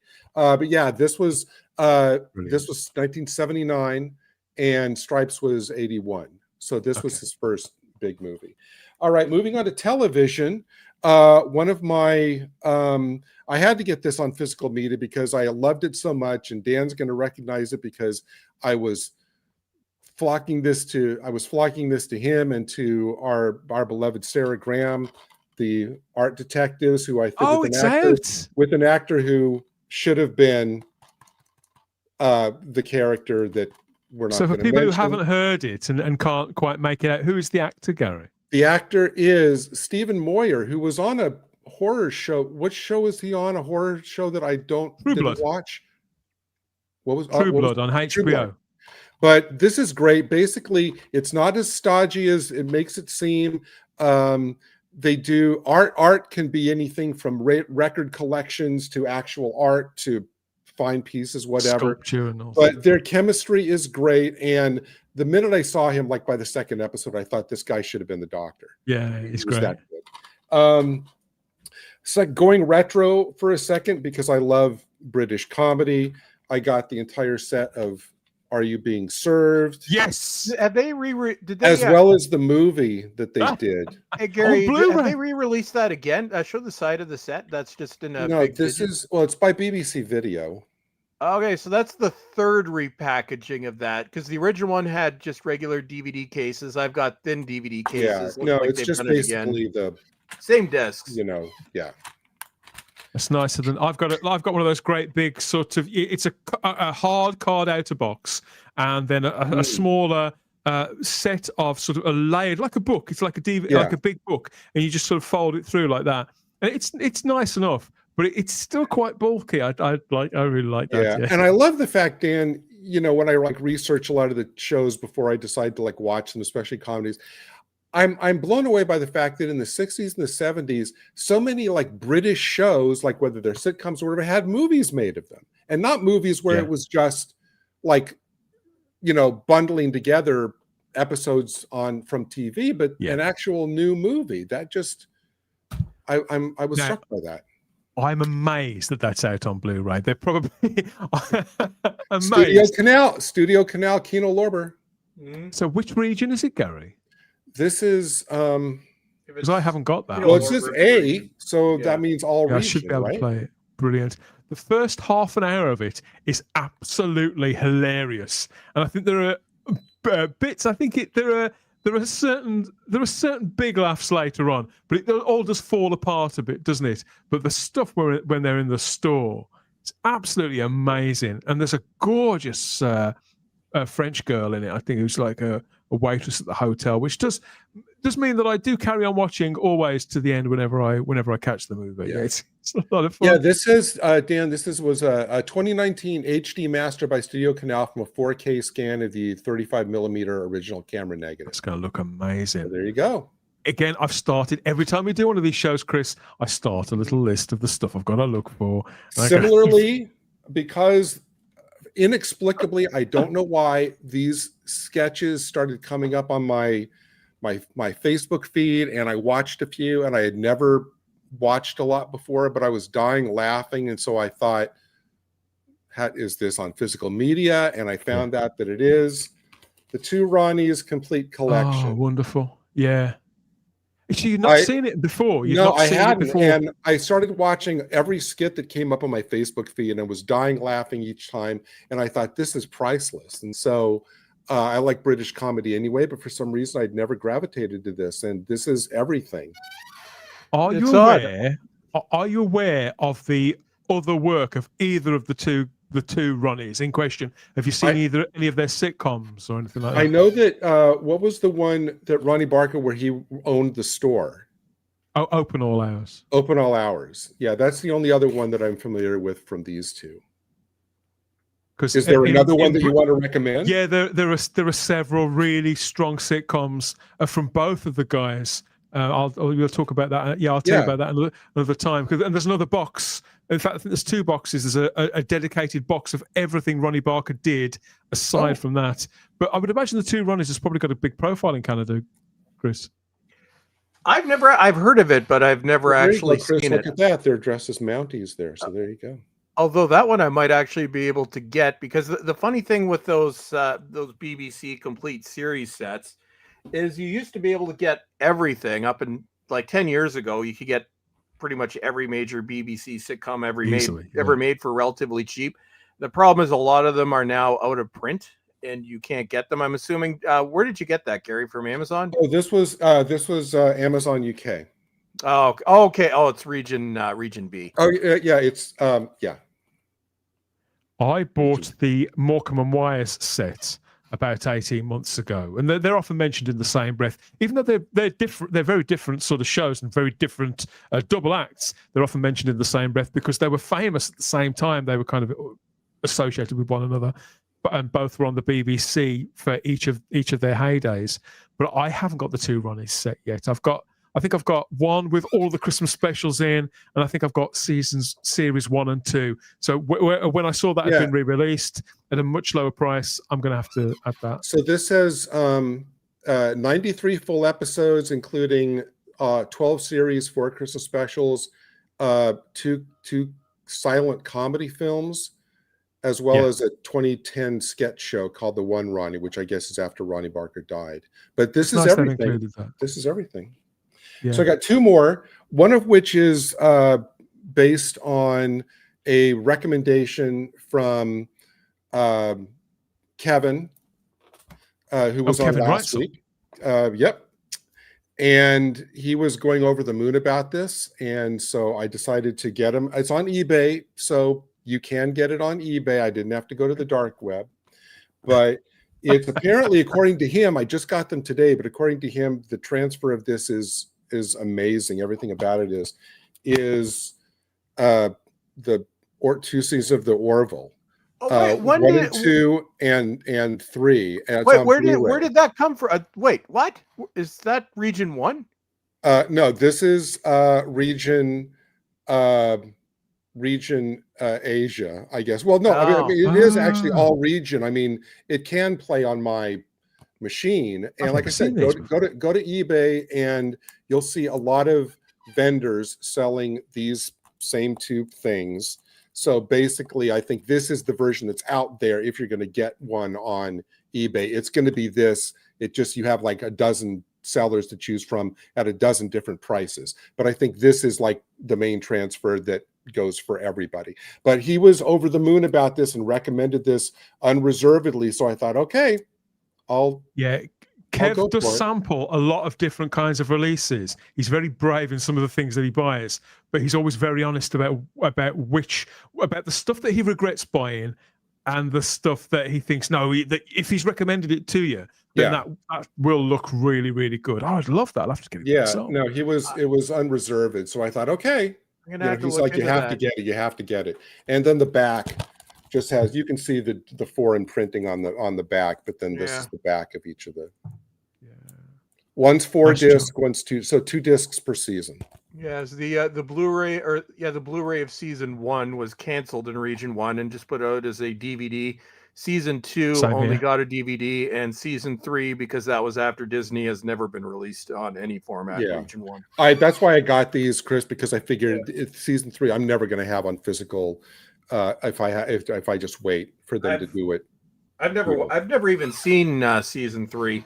I have my DVDs of the first 2. And so the DVDs actually don't look bad but you could tell it's not Blu-ray. And lastly, and this just came a couple days ago, do something that I wasn't even aware of until a few weeks ago on the Spacebook here, because we talked about it, is the Red Dwarf complete series. I was wondering if someone for Warner to get their heads out of their asses. 32 discs. 32 discs. I wasn't even aware of this until we talked about it on the show. This literally came out about a week ago at the most. Yeah, I saw it the other day. I dare I ask how much it was? It was, I think, a little over 100. Actually, that's not bad, but I'm holding out for a region 1 release. I don't know UK price. I'm not being cavalier with that price, by the way, but it's just, compared to some of the other ones, which is just prohibitive. This, you can't be stressed that this is for the first time, Gary. Literally everything is in there. Everything that's ever been made concerning Red Dwarf, including all the extras from every other release, including the Body Snatchers release. It's all in there. The UK price is $79.99, which I think for the amount of equivalent of 13 seasons and a mass of extras, I think that's superb value for money. I actually pre-ordered this, Dan, during the show that we were talking about it. I was pre-ordering. I remember now. So there you go. I'm pretty much a dead cert to be getting this as well, and it is a big chunky box as well. And it's all very sturdy from what I could see. The one that show you. So you get. Oh, that's like my "Are You Being Served" set. That's just like that. Yeah. Oh, it's basically. Oh, the digit. This is an Easter egg disc. Yeah. And then the other discs are basically 2. I hate those. Very nice. The problem with those digipacks is after 10 years, the glue is done. I've got like my original Babylon 5 Blu-ray sets or DVD sets are held together with tape. And then it comes with like a little booklet, which really is nothing but just telling you what's on each disc. Oh, you get those with the Doctor Who ones, don't you? When the standard edition ones and the Blake 7 sets come with sort of similar ones. Very nice. Yeah. Very nice. This is Rose the first Kirby time I've ever owned Red Dwarf on any physical media, VHS, DVD, Blu-ray. I'd never had Red Dwarf on any physical media, which is why, Dan, when you first recommended, I thought, okay, this is the one then. You got to be, everybody I know has that, the 8-disc DVD set that came out from Warner BBC, 20 years ago now. Yeah. I think I've had mine for, Christ, must be at least 15 years. I still watch it though. Still works. I bought them all on VHS, and then when they came out originally singly about 20 years ago, when they first started adding extras to them, I bought them all individually. But again, the stuff, the Dave stuff from the comeback onwards, I've only got a couple of those. I've got Back to Earth, and I think the one directly after it, but only on DVD. So, and I don't think I've ever seen them even in HD. I don't think Dave was. Yeah, I know that I've never seen them in HD. So I think realistically, this is the set for me. I've got to upgrade to this. I think if I had other versions, I would have hemmed and hawed more in terms of, I already have that, but I didn't have anything. So I thought, just go ahead and. I guess because the first few seasons were shot on videotape, so it'll be like that the Blu-rays of that British show, standard def up converts. But it was, what was it, Dan? In season 6 was shot on film, and I know some scenes. Trying to remember. It was the year that they decided to get rid of the laugh track. I think that's season 6. And then some of the model shots were shot. They on never film. really left Red Dwarf alone for too long. They continued to sort of push on with it and to try different things with it. I think it was 7 and 8 where they did start shooting some of it on film, and they even put it in widescreen. I think for Series 8 didn't quite work. But we had the last thing we got was this mini series, The Promised Land. About 4. When was that? It's probably longer ago than I realized. 2020. It's 5 years ago. 2020. Yeah, long time. But everything, right from the very, very start in 1988. My God, I love this show. Is there in that enormous box that Gary has got there? So yeah, good stuff. Yeah, I'm glad you've got it, Gary. I saw your eyes pop out when I told you about this a few weeks ago. It's great, absolutely brilliant stuff. Yes, lots to get stuck into there on these as the nights. I was going to say they're getting colder here, but they're probably not getting colder where you are they? Well, it really depends. It's going to rain here this week, so that'll be a good reason to pop this open. And we have a selection from the Bowls Trek from Cultivated Media, I should say. In this instance, Chris, we've got yours here to hand. So let's see, what have you got first? You've sent me some pictures along. So your first selection. Yes. Actually, before we do this, I just need to make a quick change. Just a sec here. Because, yes, Bowls Trek is the one that yells at things. Oh, okay. Oh dear. Brace yourselves, everybody. It's just that I'm going to leave my angry picture up there, but yes, I'm Cultivated Media, the collector. The 3 personas of Bowls Trek. Split personality. What can I say? So yes, so I'm not Bowls Trek. I'm back to Cultivated Media, and if you like physical media, follow my Cultivated Media account on Twitter, and you can get lots of physical media updates. The story of Frank is on there, and lots of pictures of Sky, the world's most adorable 3-year-old black Labrador retriever. Who could refuse? So are we going to shout or rave about Arrow? Where are you going to go first? I will clarify that as we get into our releases. Okay, so you have sent me a selection which looks like your Arrow loves that's turned up over recent weeks. Is it? I've got this to look at first. So what's this? This is a few months worth. Yes. So Arrow is the currently, I would say, the king of physical media, followed very closely by Vinegar Syndrome, and then there's the rest. I've talked on the show about the 2 Texas Chainsaw Massacres. So that's the 2003 remake and the prequel that came out in 2006. And they actually both had really, really decent Blu-ray releases. But in terms of restoration, 4K, the 2003 one specifically is one of the best 4K restorations I've ever seen. It's worth it for that alone. It's a great film. Absolutely blew me away. I've watched it twice, and literally, I'm not even paying attention to the movie. Well, I've seen it dozens of times, but I'm just like the restoration is unreal. It's like I had a high quality film projector in my living room. So that's those. Cobra, which I had, it's the only one. It's still in shrink wrap. That one, I'm saving that one for Christmas season. That was previously released by Scream Factory, and what happens quite often is Scream Factory just lets their rights lapse because they're not very well run these days, and Arrow picks it up. So we'll have to see. Guilty pleasure, because I love it when terrible things happen on ships. So I'm one of the 3 people that actually like the Poseidon, which is the remake of the Poseidon barely Adventure. remember it. I can barely remember that. It does have Kurt Russell. Yeah, that's what I keep thinking whenever I see it listed and talked about, and when it was added to the Arrow list of releases for whenever this came out last month, I thought, that's interesting. Because it made no impression on me, and yet when I look at the pedigree, I think I should like that. I like the director. It's not terrible. It's okay. It's 2006. It's when they were remaking everything.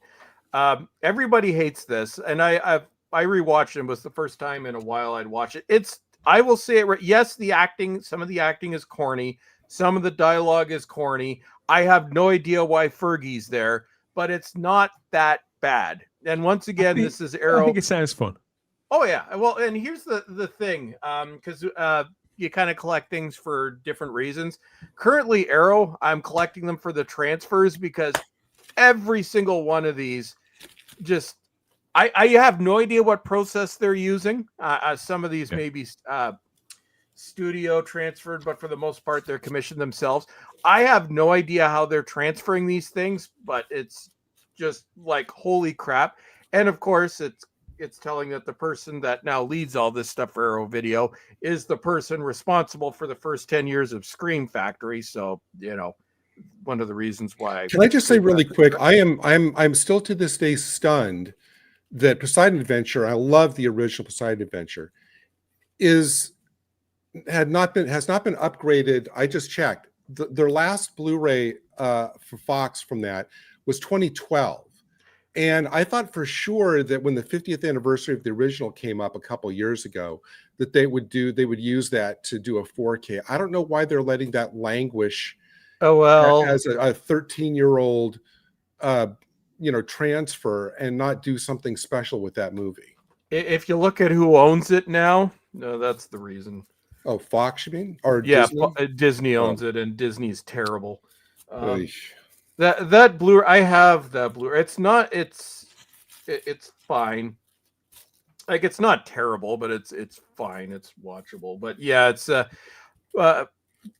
Disney buying Fox was one of the worst things that ever happened, because it's like that entire Fox catalog is buried in Disney's vault.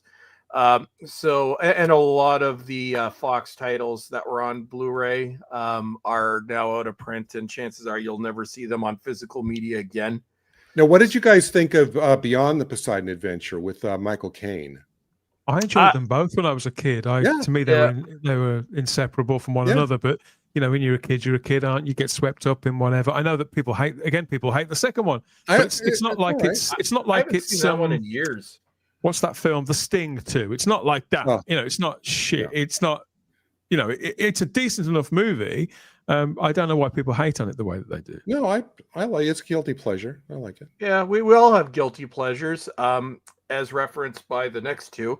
So, Lost in Space, I love that cover. Yeah. That is probably my favorite DVD cover, or 4K DVD, Blu-ray, everything cover of the year. I love it. It's worth it for that cover alone. But once again, and this was an example of Arrow telling Scream Factory, you suck. Because the funny story behind this is last year, Scream Factory put out Lost in Space, and I was stupid enough to buy it. So Scream Factory put out Lost in Space on Blu-ray in 2024. Right. And everybody, including myself, was very angry about this. But I bought it because I figured, well, okay, if this is all we're getting, this is never going to see 4K. So I got it. I watched it. I'm like, okay, yeah, it's fine. Scream Factory, the issues I have with them usually aren't with their transfers. For a Blu-ray transfer, it was fine, but it's not a 4K transfer. So then later this year, earlier this year, Arrow Video announces a 4K restoration, and Scream Factory just had the original artwork. So I compared the two of them. I probably should have put a picture up of the Scream Factory one, but just don't buy it. So this one is like, I love the artwork, and if you want the original one, it is reversible because Arrow still does that. Scream Factory doesn't, because they want you to give them $50 for additional slipcovers. It's got the little booklet, and again, it goes without saying, transfer, holy shit. It's hard to tell I haven't seen Cobra yet, but out of the 5 that you're looking at on this screen, it's hard to say. Although the Texas Chainsaw Massacre is probably the best transfer because it's one of the best transfers I've ever seen. It's hard to pick out of the other 4 that I've seen because they're just absolutely incredible. The other one is another guilty pleasure, Spawn from 1997.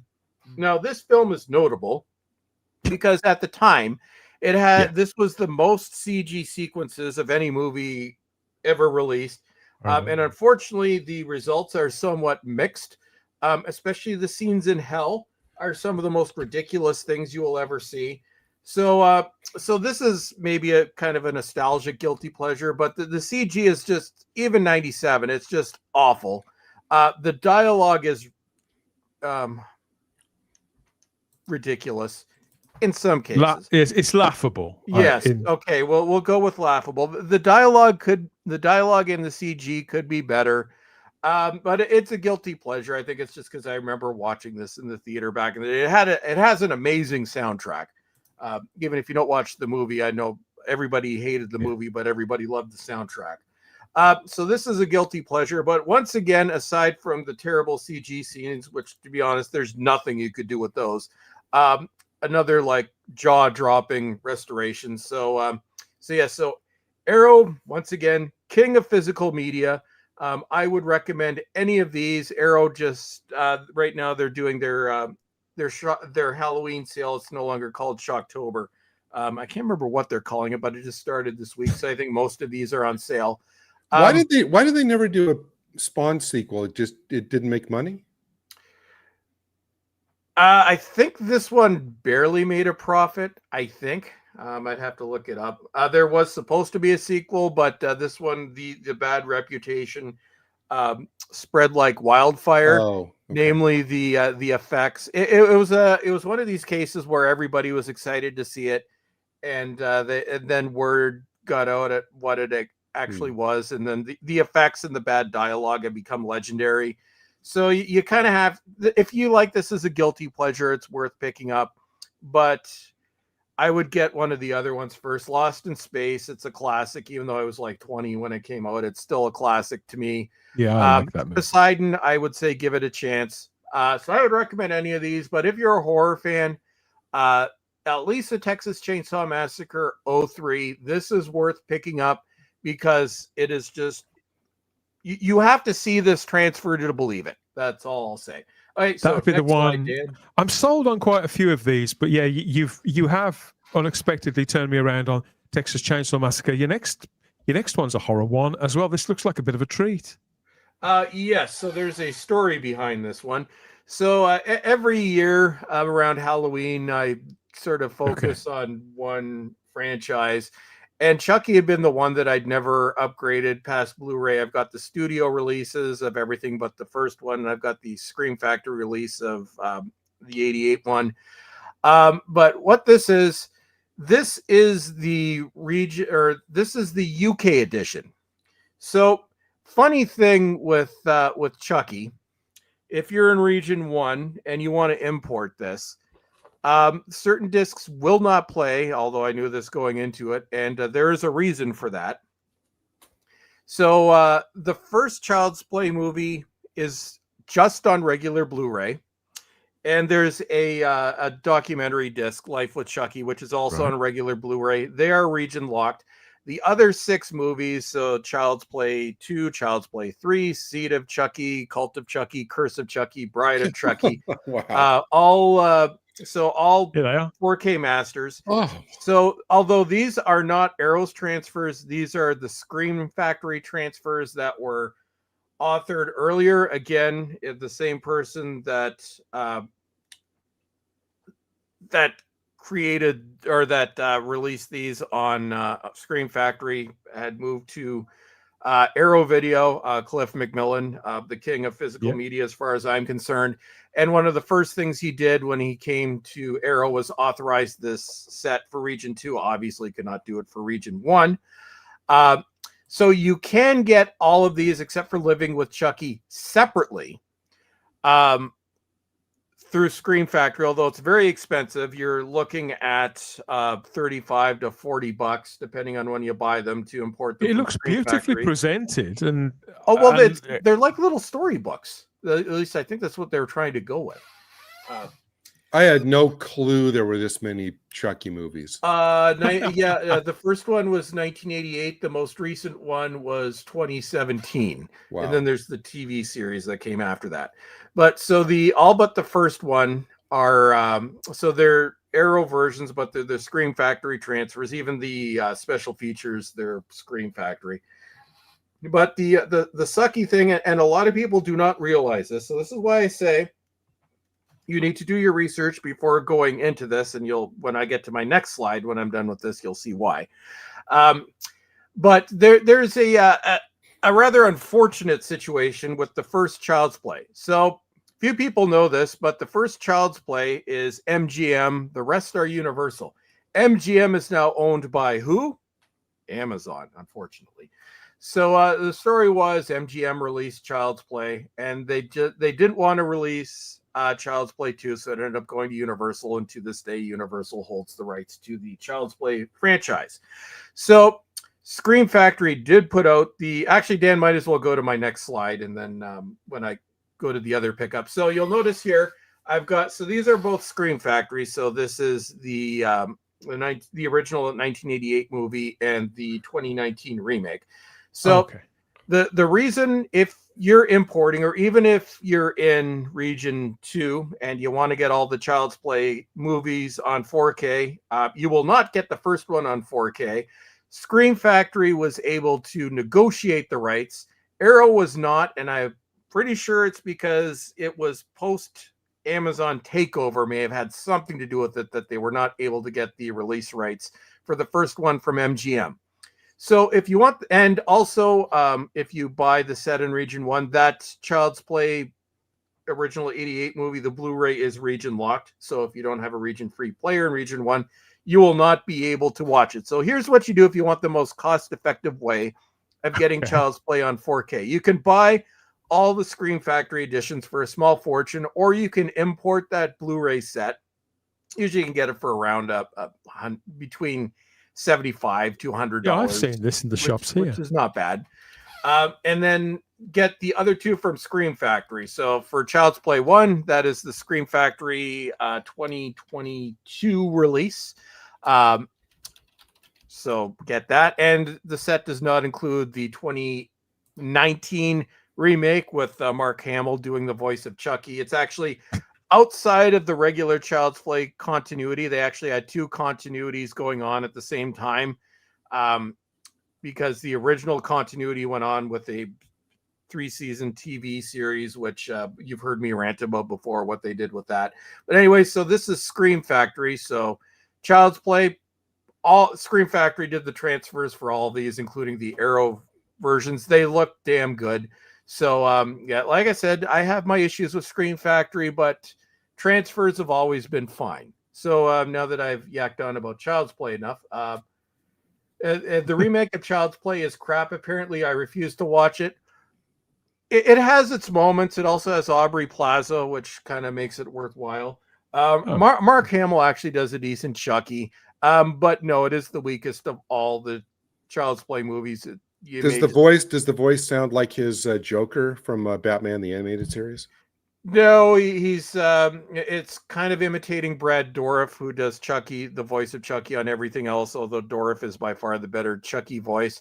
It's okay. It was 2019, so this was before the woke era from hell had really gotten into steam, because it was shot before and kind of in pre-production like 2016. So you're fine. But yes, and that screen cap right there, that is from the 4K. So that's what it looks like, all of them. So anyway, so that's Child's Play. So next, Dan, I can't remember what I included next. I'll have to get the one of the Child's Play movies. I haven't seen them since they came out. They always seemed. I like the Freddy movies and the Halloweens, but I never quite got it with Child's Play. They're horror comedy. They're absurd, Dan. It's like you have to look at them as half horror, half comedy. And the studio Blu-rays are dirt cheap if you want to get those. Like I got them originally on Blu-ray for like $8 each on Boxing Day. So yeah, so that's I'd probably be charmed by them a little bit now. Okay, we've got another one, more horror, more of everything. Okay, so here's so these are Scream Factory. So there was a time, there's 2010 Scream Factory and 2020 Scream Factory. 2010 Scream Factory, you would get very excited. Say, oh, awesome! Scream Factory's coming out with it now. And 2020 is like, oh crap, Scream Factory's coming out with this. Damn, I have to get Scream Factory. So these are Scream Factory releases. So we'll start with Killer Clowns from Outer Space from 1988. It's absurd. It is one of my favorite horror movies. It is absolutely ridiculous and awesome, and I recommend it. Even if you don't like horror, get this one. Now, this is also an odd case because Arrow put out the Blu-ray of this back around 2018, 2019, and it's very rare for Arrow to drop something and for Scream Factory to pick it up. I think this might be one of the only instances I can think of where that's happened. Does not have all the extras that the previous Arrow release had, so if you want everything, you kind of have to get both of them. But Scream Factory, any of their issues, which you've heard me rant about repeatedly that I don't need to go into, their transfers are not the issue. Like that, nobody can touch Arrow except for maybe Vinegar Syndrome. Scream Factory, very good, just not quite as good as Arrow. But here we've got Sleepaway Camp 2 and 3. Now, Sleepaway Camp is one of my favorite horror franchises, one of the least known, although the end of the first one is legendary. Kind of a funny story with these. So, Scream Factory released all 3 of the Sleepaway Camp films back around 2015 and drops and let the rights lapse to Sleepaway Camp 2 and 3 because apparently nobody bought them. So eventually a budget boutique label ended up re-releasing 2 and 3. The original one to this day is still in print from Scream Factory. So even though they didn't sell a lot, for some reason, they decided to release the 4Ks of 2 and 3. And look good. Extras. Scream Factory is no longer really known for their extras. The good extras are on Arrow now. But the funny thing is, there is no Sleepaway Camp 1. And this is one of our many, shall we say, frustrations with Scream Factory. Because apparently, either Scream Factory or the studio, one of the two, has allegedly lost the negatives for the first Sleepaway Camp. This was back when they did the transfer in 2015. So nobody can find the negatives. They don't know if it was the studio or Scream Factory. This is all alleged. But yeah, so 2 and 3 are from the original negative. They look outstanding. The 10-year-old Blu-ray was from the negative. And now somehow in 2015, do you lose negatives to a film? Like, I just, like, it's, what, did they accidentally end up in the trash? Like, how does that happen? But apparently, they're holding out hope that hopefully somebody got fired over this. So they're holding out hope, apparently, that somebody can find the negatives. If not, then send Phil Morris in. He might be able to. There you go. Yeah, Philip Morris. Just go to. They're in, I think, Kentucky. Yes, go to Kentucky, yell at Scream Factory and the studio and say, where the hell are those negatives? If they can't, the best we can do now is an interpositive, which is still would be better than the Blu-ray. But God damn it, how do you lose the negative? And this is like, like nobody cares. I love 2 and 3, but nobody else actually. You know what will happen as well, Chris? If they ever did that sort of interpositive thing, and they put something out, a compromise, you know that the original will turn up. No, Scream Factory doesn't care about that. They release the same things over and over again. You'll buy the 4K of the interpositive, and then a year later, oh, we found it. Okay, this is coming out on one of our steel books. I'm not sure I've ever heard of this series before, Gary. Sleepaway Camp. Have you? I haven't either. I was curious as to how many of these there'd been, since I hadn't heard of a one. And apparently there's 6.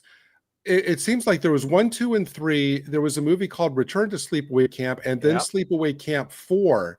Well, wouldn't the other one be 4 and that one be 5? It's like the numbering on this is weird to me. Well, it's here's the brief explanation. So Sleepaway Camp 1, I recommend that to everyone, and I want to see a reaction when you see that ending. So do not look up spoilers to the ending, because to this day it's like, holy shit. And then Sleepaway Camp 2 and 3 were shot back to back. Angela is played by Pamela Springsteen, which is Bruce Springsteen's sister in both of those. Then following that, there was Return to Sleepaway Camp, which the story behind that one is they started shooting a movie. The studio went bankrupt. The movie just sat on a shelf. So they took what they shot and edited it together with footage from the first 3 movies and called it a movie. It is ridiculous. Then there's Son of Sleepaway Camp, which has nothing to do with Sleepaway Camp. It's another movie that, for marketing reasons, they added Son of Sleepaway Camp to the title. That one's available through Vinegar Syndrome. But it doesn't even take place at a camp. It has nothing to do with sleep. It's one of the oddest marketing things I've ever seen. Is it like Jason Takes Manhattan, where he spends most of his time on a boat that eventually gets to Manhattan? Well, yeah. No, at least that one had Jason in it. This one has nothing to do with sleep. And then there was the sequel, which has not had a release since DVD, and there's a reason for that. It's from 2009, and it is one of the worst things you will ever see. Not even so bad it's funny. It's just, Jesus Christ, this is terrible. Approach with caution, I think, is the so just get the first 3. And then, of course, this just came out at 25th anniversary, even though it's actually the 26th anniversary. But End of Days, which I've said before, they mismarketed this movie and misled people as to what it actually was, which I think was a mistake. With that aside, I think it is a great movie. I have not watched this yet because I'm waiting for closer to New Year's to watch this. Chris, I was just looking at the Wikipedia entry for this movie, and you will be over the moon to realize that last month it was announced that apparently a company has acquired the rights to remake Sleepaway Camp. So there you go. Well, yeah. He says modern day Sleepaway Camp. So yeah, and modern day will put an entirely new twist on that ending, and it's going to be awful. No, if you've seen Sleepaway Camp, you will understand why there's no way you want to see a modern remake of this movie. Without doing spoilers, what worked in the 80s in current year, no. Oh, this is going to be genitalia related, isn't it? Okay. I'm not going to. No, I don't want to ruin the end because I won't ruin it either, Chris. But I will say that I did read the last paragraph of the Wikipedia summary, so I know what you're talking about. Okay, yeah. Because they can't remake this. No, and when I first saw this, I think it was in the early 90s on VHS. None of us expected that ending to come, and yeah, this is notorious. People in the live chat know all about this, but it seems everybody, dude, it is one of the most. Rabbi's already got us demonetized. It is one of the most fucked up endings you will ever see, and when you watch the behind the scenes stuff, it's even more fucked up. And at some point we'll have to do a watch of this, and then we'll. I think if they did like a straight remake, I think you'd have. You'd have groups rampaging in the street. Yeah, you could not do it. Well, no, they would recontextualize the entire movie into something very creepy. So anyway, so that's Sleepaway Camp. So what did I have next? Oh well, we have more. This is a truckload of more. I like the look of this. Okay. Oh yes, so this is another one from Arrow Video. I have not watched this yet because I watched this closer to Halloween. But this is a nice chunky box set. It's identical to the Blu-ray release that came out back around 2016. So same book. Although I did my Blu-ray release, it's just the standard edition. I did not get the really nice hard box case or the comic book that comes with it. So I will report back when I watch this, but I've already read reviews, and the transfer is up to Arrow standard. So I cannot wait to watch this. And I think the raft sequence is one of my favorite horror sequences of all time. This is a beautiful cover. It is awesome. I like the look of this. And I'm on the fence in terms of the author, we're not going to talk about him. We'll just pretend it's written by somebody named Joe. So I'm depending on when you ask as to whether I like Creepshow 1 or Creepshow 2, in some cases, I actually like the second one maybe a little bit better than the first one. So that's a controversial opinion. So I will report back on this once I've actually watched it. I'm going to do the first and second one back to back. And I do have the third one, which was, I think, ironically released by Scream Factory, which is one of the worst things ever put to video. I'll report on that as well. Okay, next. Yeah, I love the first Creepshow movie. I'm still not quite sure if I've seen this or not. But then again, a lot of those films, they're sort of jumbled up in my head as to which one was which. But that is a very eye-catching cover, and you're good for Arrow at getting this stuff back out again. And you've been treating yourself to some 4Ks. So this came in yesterday. So these are my Amazon Prime Day pickups. And you will notice the 2 languages on each of these, which is what you get when you buy non-boutique label stuff in Canada. Okay. It's funny. I know what you did last summer translates as the Pact of Silence. And I still know what you did last summer translates as L'autre Pact de Silence, the other Pact of Silence. It's the French titles are funny if you can read French, because often they don't have much to do with the original. Well, the Mummy is La Mummy, so the Mummy. So I got these. These are very cheap Prime Day pickups. Although the Mummy movie, I can't talk. The Mummy movie is notable because that was my first movie ever purchased on DVD. Not the first DVDs I ever bought. Those were the first 4 volumes of Star Trek, the original series. But in September 1999, September 28th, 1999 to be exact, I bought my first DVD player. It weighed about 30 pounds. It was a JVC. This thing was a hulking beast. And The Mummy had come out, and I'd seen that in the theater. So I bought that. So I was introduced to DVD with The Mummy. And it's one DVD I've never gotten rid of, even though I've now upgraded it several times. You get sentimental about these things like I do. I was going to take it out and take a picture of it, but it's in my my overflow boxes, and I'd have to dig through to find it. But I watched this last night, and this is an old 4K. It came out in 2017, and a lot of the early 4Ks were kind of questionable in terms of quality. This one is not. This one blew me away. I'm going to watch the other ones. I know what you did last summer, classic. The second one, it's okay. I love the first. I love the first one, and even though Brandy was in the second one, wasn't she? It didn't really work for me, as I remember. You know, they need to get more playful with those. The second one they should have called "I Know What You Did the Summer Before Last," and the third one would be "I Know What You'll Do Next Summer." Well, Gary, we don't acknowledge the third one, and there is a third one. Oh, no, I didn't know. Okay. I'll never forget what you did last summer. It's terrible. But then there was an awful remake that came out that was released on Blu-ray this week. I did not get that. Consider it a reboot sequel.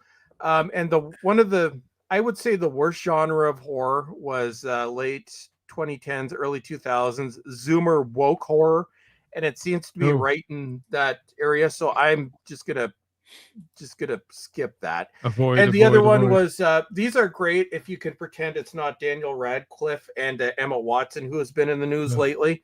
So just forget it. Another one of our media arseholes, isn't she? She could be.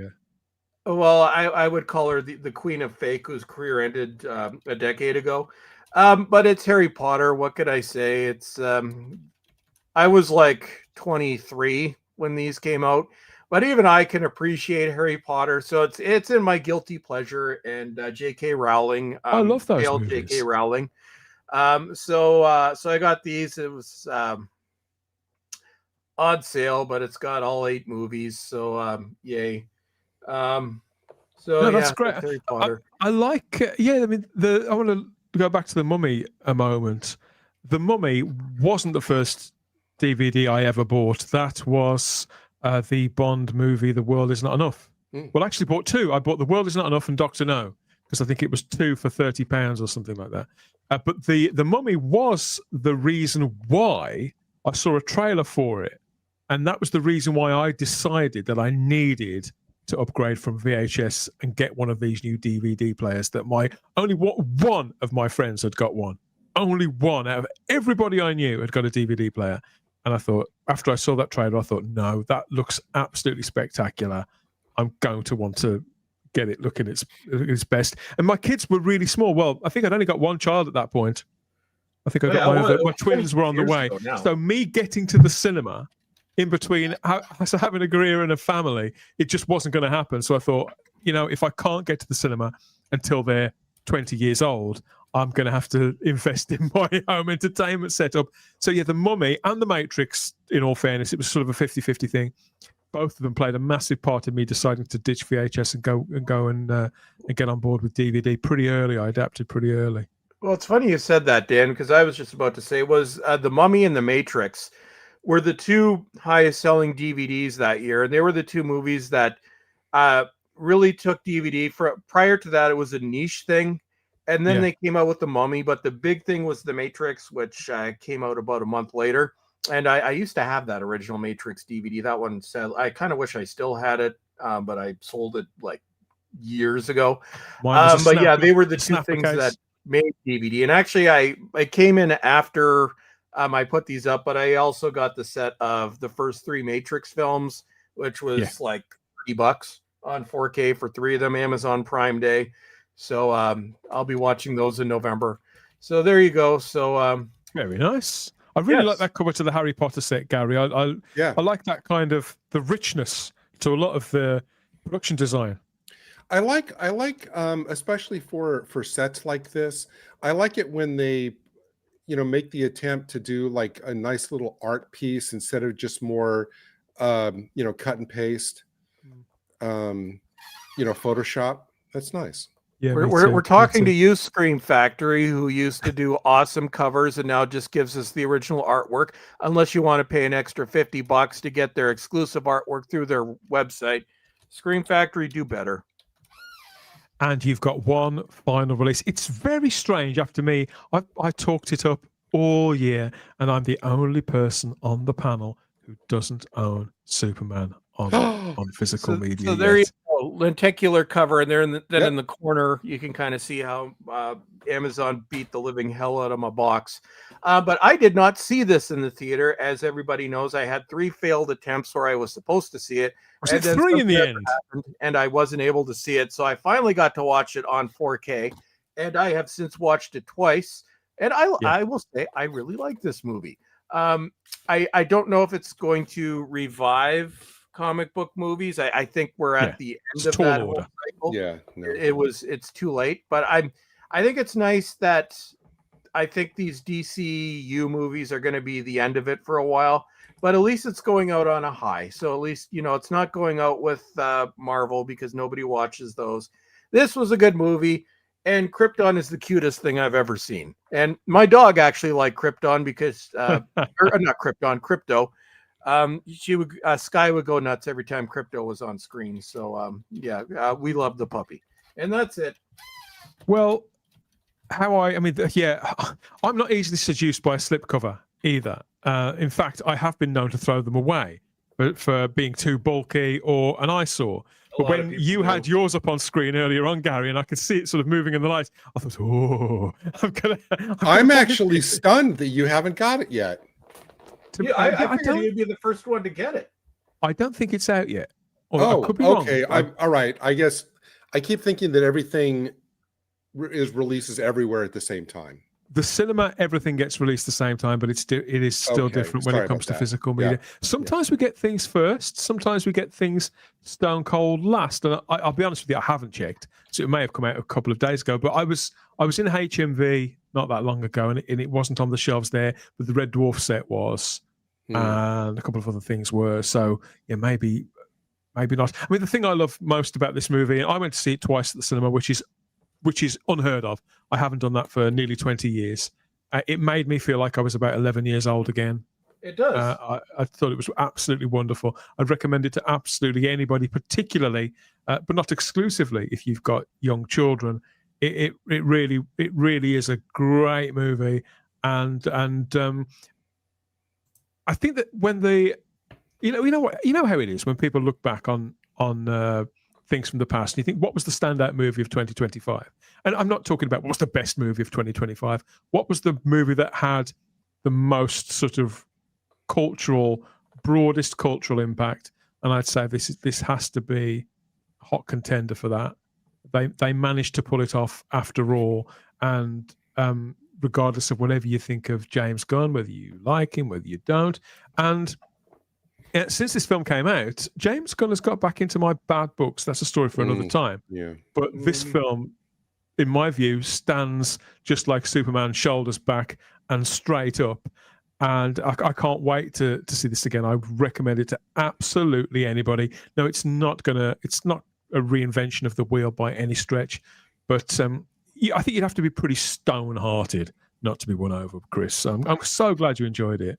I would say best Lois Lane, second best Superman, and Lex Luthor. I say that's fair. Yeah, I say that's more than fair.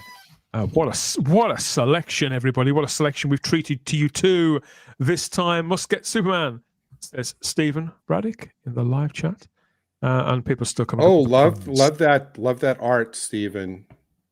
Very good. People are still coming up with puns for future. I know what you did last summer movies. That seems to be going on. Crypto is putting me off watching the new Superman movie. Says we love the puppy here. We love the puppy. Why on earth would you do that?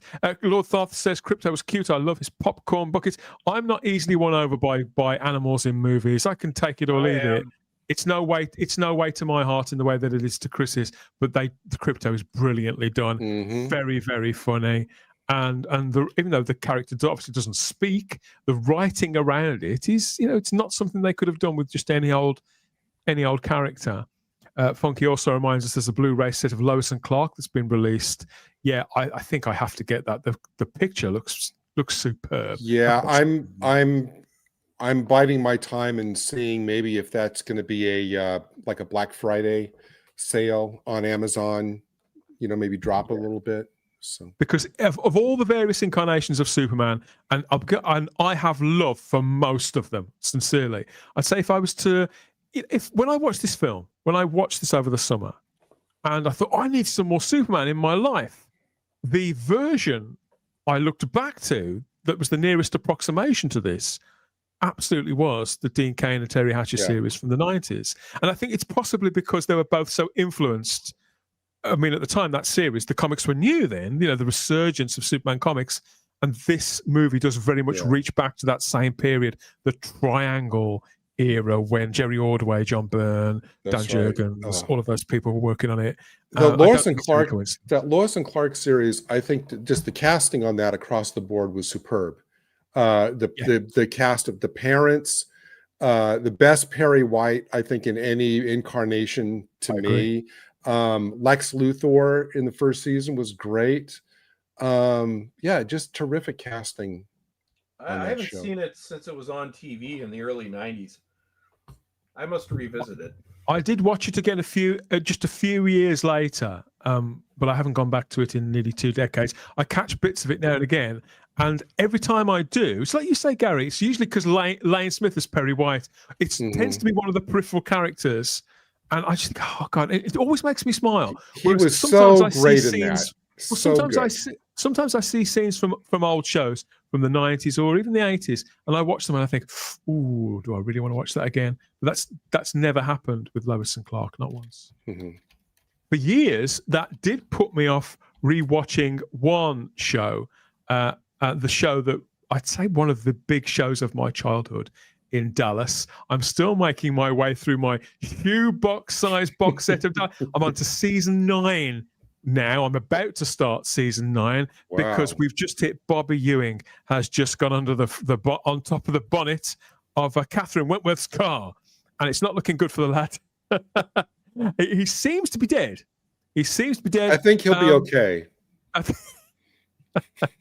So I'll let you know how I get on with that. But I'm loving this series, and it's very much at its peak at the moment. Victoria Principal, my God, this woman is absolutely good. I liked her then. I wasn't sure why I liked her back when I was a kid. I'm only too aware now. And but it's also winning. It's also larger than life in some respects, but very, very, very well written and compelling entertainment. I think we've forgotten how to entertain people in a kind of populist way without navel gazing at the same time. And Dallas strangely stands the test of time. When we talk about Prime Day and Black Friday and all these things, this was, I know I've told this story before, but 2 years ago, I bought this on Amazon Prime Day. It was £48 for all 14 seasons of Dallas with the TV movies. A massive box set. But even though it was so cheap, and it's now £130, so it was a massive saving. But even though I'd only spent less than it would cost me to buy a whole season of that British show on Blu-ray that we currently get every few months, I still thought, what have I done? Why have I spent so much money on something that A, I haven't seen for 40 years, and B, I'm probably going to get 3 episodes into and think this is absolute shit, and then want to move it on. I've had the time of my life rewatching this show. I can't recommend it enough. And I've heard word that it is being remastered now for 4K Blu-ray. It's conceivable I may end up buying it again, but this was episode 191 called Swan Song, possibly one of the best, if not the best. I've had a brilliant time rewatching Dallas. I think it's going to go, who knows where it's going to go from here. Dan, now you have me wanting to buy Dallas. I think the only episode of Dallas I ever watched was the last episode. People, ever since I've had this resurgence of interest in it, I thought, well, what is it about this show? Because you'd think it was, because the popular myth is that these shows appealed only to women. And when I look across at Dynasty, the competitor, I see loads of women in ball gowns with massive gold and sparkly earrings, lots of cat fights, all that kind of thing. The men aren't really visible in that show. I think Dynasty appealed almost exclusively to women. But Dallas, as I've since found out, there's a lot of men like that show. And I think it's because there's a lot of tropes. In the same way that those, is it Tyler or Taylor Sheridan shows at the moment? Right. What are they called? Yellowstone. Yes, yeah. There's a lot of the appeal of Westerns in this series. Certainly for the first 8 years, it's very influenced by that. So I think that could be why it had that kind of something for everybody kind of appeal initially. But you can see the pressures of the TV of the day bearing on them a little. Because as I understand it, Dynasty did end up for a time getting watching. But it didn't last. It didn't last long. Once Dallas reasserted its identity, I think it did sort of get back on top before both of them obviously went tits up, and times changed the way that they always do. Yeah. But you're right, Dan. I mean, no show, in my opinion, maybe I'm wrong, no show's going to last 14 seasons only appealing to half the audience. A show like that has to appeal to men and women. You know what I mean? It's like no female-focused show that men have no interest in is going to last 14 seasons. I think ER is another example of that, which is was supposed to be aimed at women. That to this day is one of my favorite shows. I have it. I have the entire run from 1994 to 2010, and yes, that's how long it was. Or no, 2009. 15-year run of the show on DVD, and I still love that show to this day. And it was, that was notable because not only did the cast turn over on that show, the cast turned over multiple times.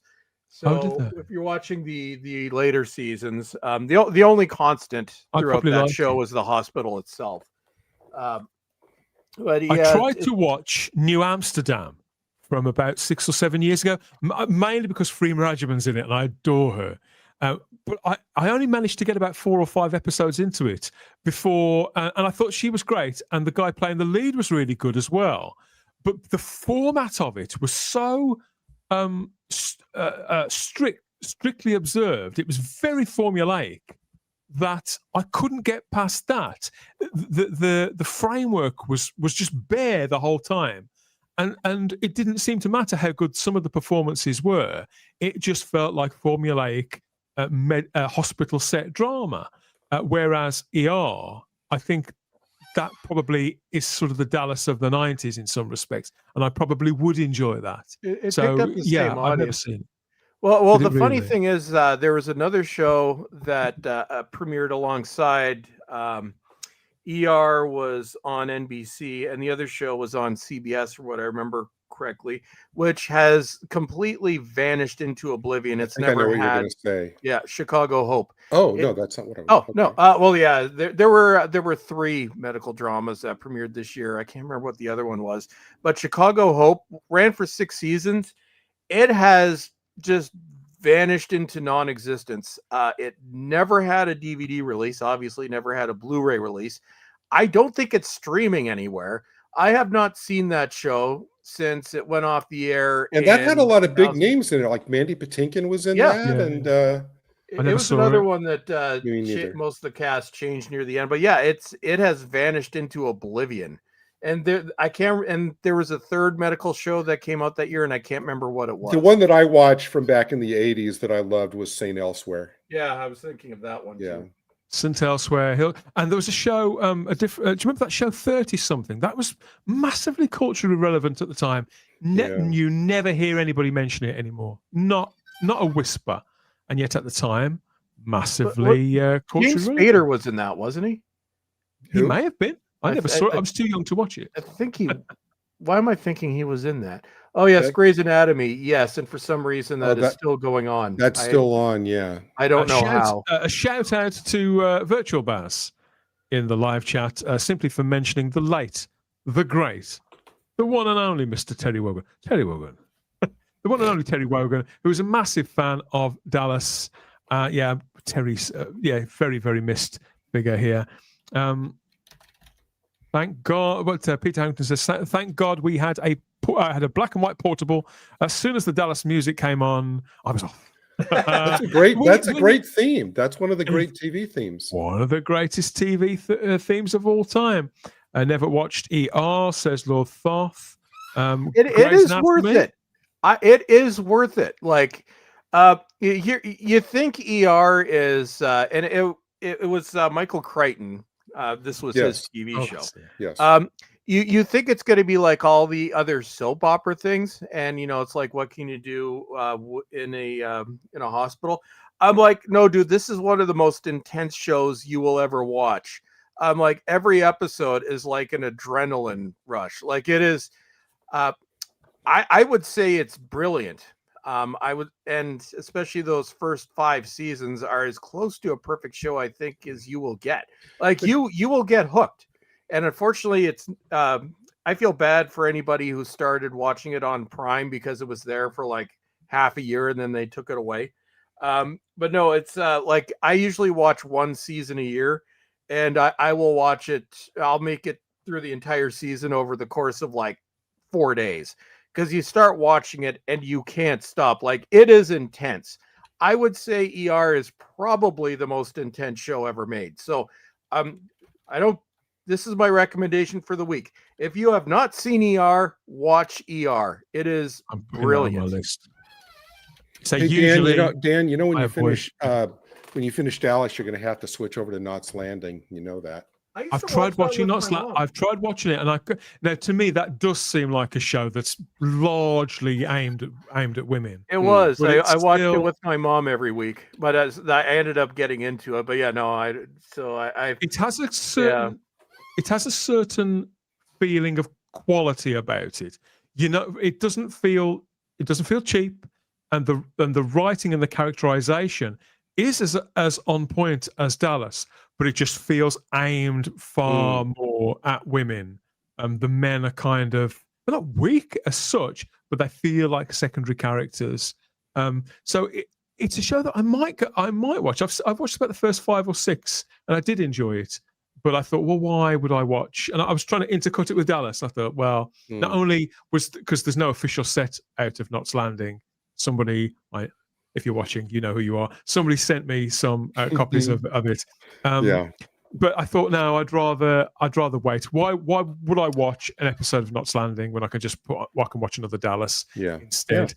We are almost out of time, but I didn't want to go without mentioning at least one of the things. Oh no, we have to see yours. Yeah, I'm cool hanging out here. And Archer, yes, that was George Clooney's big break, but it was before he became a pretentious asshat. No, Dan, we're fine. Personally, show off your stuff. I bought this. Now, I had a DVD of this movie. Like a lot of things, I had it on VHS. I saw it in the cinema. Let's think back through my timeline. I saw it in the cinema in 1986 as a kid. A misty-eyed 12-year-old Gary. I was, that's great. I saw myself in the lead character. Okay, 1986. Wow. There's one clue. Okay. I bought it on VHS twice, in fact. And eventually I bought a DVD when it first came out. The DVD, the quality of the DVD is shockingly bad, despite the fact it was a Disney movie. Another clue. That's not shocking. They'd sold the rights on to somebody to distribute it, and they just put out this really shitty transfer, all jagged edges, the Disney logo and association removed. It did have the original cinema artwork on the front cover, but a very bad reproduction of it. And I bought that DVD 20 odd years ago. I think it took me about 4 or 5 days to recover from the disappointment. Haven't watched it since. But I was in HMV when I saw the Red Dwarf set, and I saw this from second sight out on Blu-ray, and there was a sticker slapped on the front, and it said, just as you were explaining earlier on, Chris, about that new Avengers set, it said remastered in 4K, even though it's not a 4K disc. It's only out on Blu-ray, certainly in Britain. Anybody guess what it is yet? 1986? 11, 12-year-old kid? Disney? Flight of the Navigator? It is indeed. We were both wrong, Chris. Oh, damn. Yeah, okay, yeah. Oh, it is. Okay. It is indeed The Flight of the Navigator. Now, this is on second sight. The Disney logo is back at the front, and this is the original artwork. This is actually a reversible sleeve. There's new artwork. You can't. That's the new artwork there. That's on the actual cover. It's nice enough, but I have to have. So I reversed the original's better. I had to have the original back on there because when I saw this in the cinema, this was the poster I remember seeing when I queued up to go in. This, you were saying earlier on about the Texas Chainsaw Massacre, Chris, the picture. My God, I couldn't believe the quality of this. The interior of the spacecraft is metallic and almost shimmering. In my DVD copy of it, it looked really, really dirty. This is absolutely pristine, beautiful. And I had the time of my life watching this. 90 minutes of childhood joy. It doesn't quite hang together as a film, if I'm honest. There isn't enough. Really? There's no antagonist. There's no feeling of. You got the initial kind of feeling of the uncanny, which did freak me out when I was 11, and it freaked me out a little bit watching it again back on Blu-ray. It still works, but that's not pressing enough. The menace and the uncertainty doesn't maintain throughout the film. It becomes a bit of a romp. As soon as the kid gets in the spaceship, it goes gliding around, and it's kind of like a theme park ride. But if they'd have introduced, well, apparently there was in the original script there was an antagonist. It was a case where the spacecraft, the alien spaceship that's sentient, Max, where Max's own people were trying to capture him because he'd gone rogue. So there were enemy ships chasing them, and all that sense of jeopardy was removed for this. So it comes across as a rather a benign kids film, but it holds so many precious memories for me. It was great to see it again. I love the time travel element. Wait, so that's the first time you've owned this on physical? No, I had it. I've had it on various forms, but the DVD was shockingly bad, and it put me off watching it for 20 years. Okay, I saw it was out. It apparently has been out for quite a time. It's and that is region free. I have the same one. Now, the same company have done a similar job with Short Circuit, which I love that even more. So I'll definitely be getting Short Circuit if that's half as good as this. So, 4K jobs. There's that. Very good. And I picked up finally, even though somebody who will remain nameless, they're unlikely to be watching this, somebody spot the ending for this for me. I'm gutted about it, but I still had to buy it when I saw it cheap at a car boot sale. Edgar Wright's Last Night in Soho. There we are. I've never seen that. So I finally got this. I tried to pick up all the Edgar Wright movies on Blu-ray. This is Anna Taylor-Joy and Matt Smith, and an assortment of British character actors of various different ages, some of whom passed away not long after it was shot. So it stands as the final performances for at least 3 major British character actors and or actresses, including the late, great Terence Stamp. So I'm really looking forward to watching this. I'm going to pretend that you didn't fucking spoil it. And yes, look forward to. I've not seen that. How is Matt Smith in that? Good. That is. I mean, I recommend that film. I have it looks really good on 4K. I highly recommend that movie. It is. That was what 2023. It About came that. out 2 years ago. Yeah, brilliant movie. Do not spoil the ending. Yeah. Yes, don't.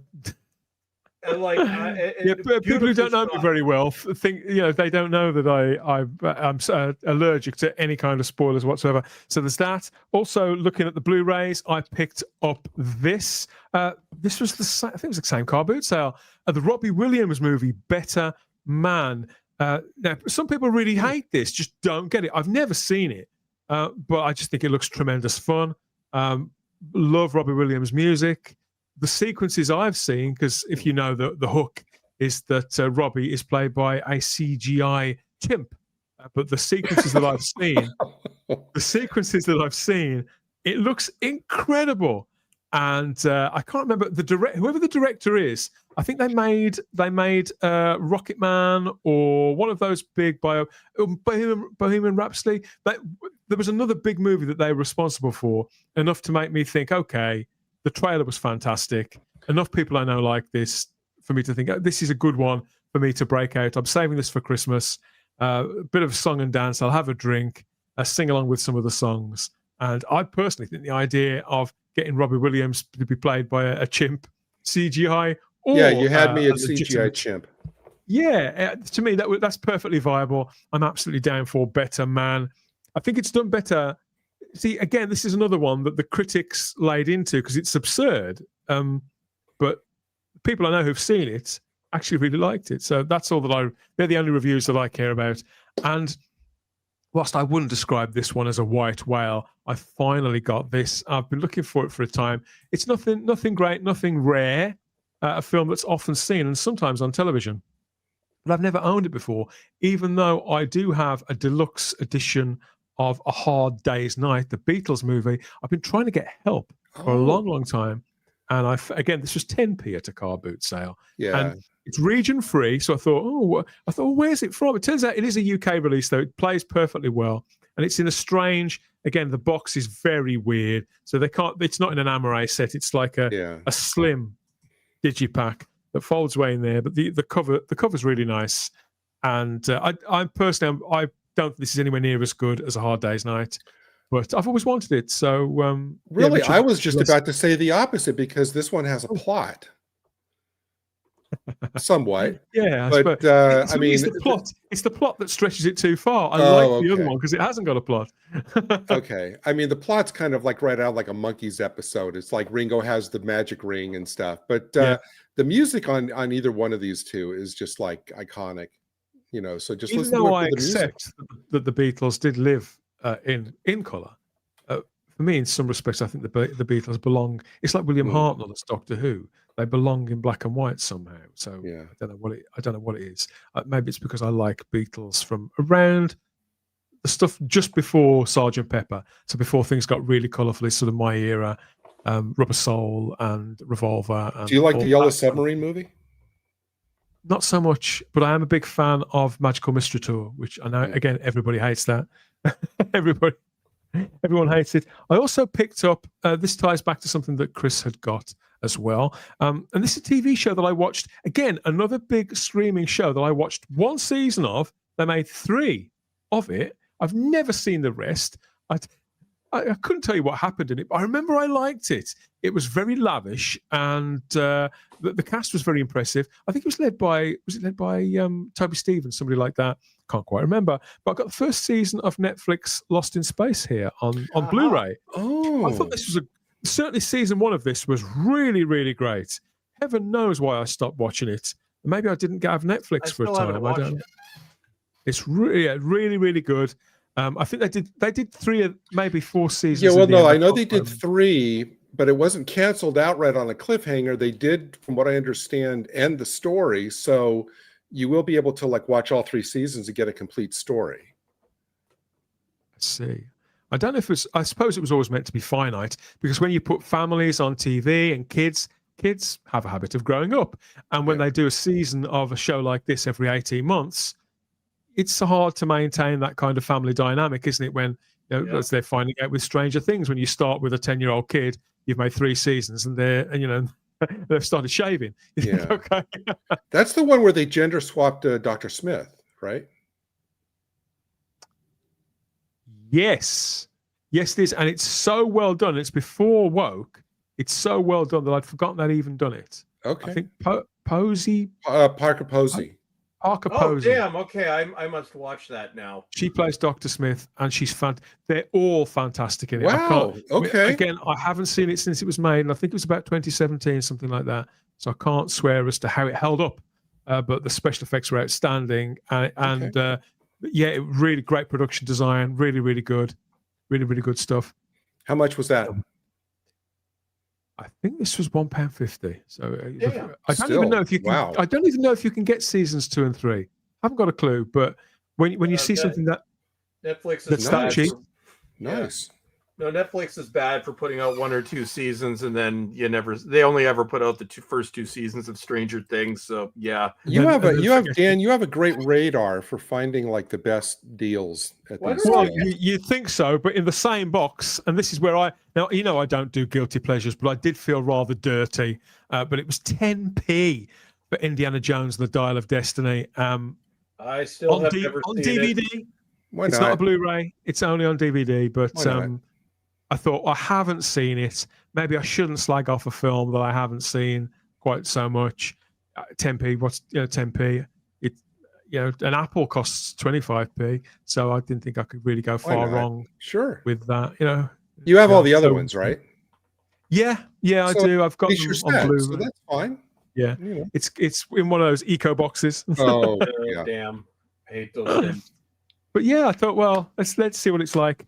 And finally, I have also started watching once again because there's a third film in cinemas over the last 2 or 3 days, which I still plan on going to see this, even though some people say it could be hot garbage. I think is the expression I've seen. There's a third Tron film in the cinemas. Oh, Yeah, I'll be skipping I've that. had the first. I know I've never seen the second film, even though I've had it on DVD for a couple of years.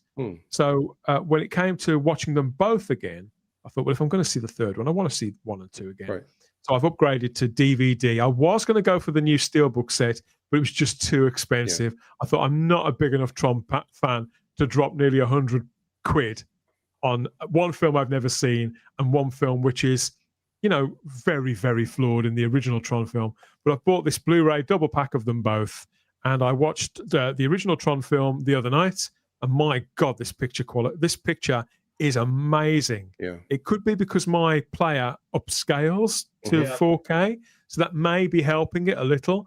But realistically, this is fine for me.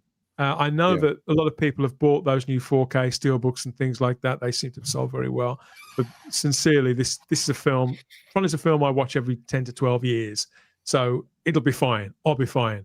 I'm watching Tron Legacy with my brother and my eldest son over the next couple of days. And then we're going to go and see Tron Ares as well. It's a family thing. So yes, I'll let you know how I get on.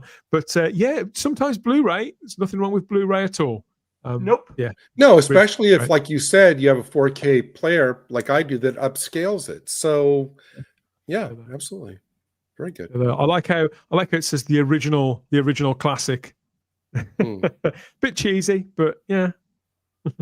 And this time, and I watched it the other day. I watched the first Tron film the other day, and I actually probably enjoyed it more than I have the last twice I watched it. I think I may have even fell asleep one time.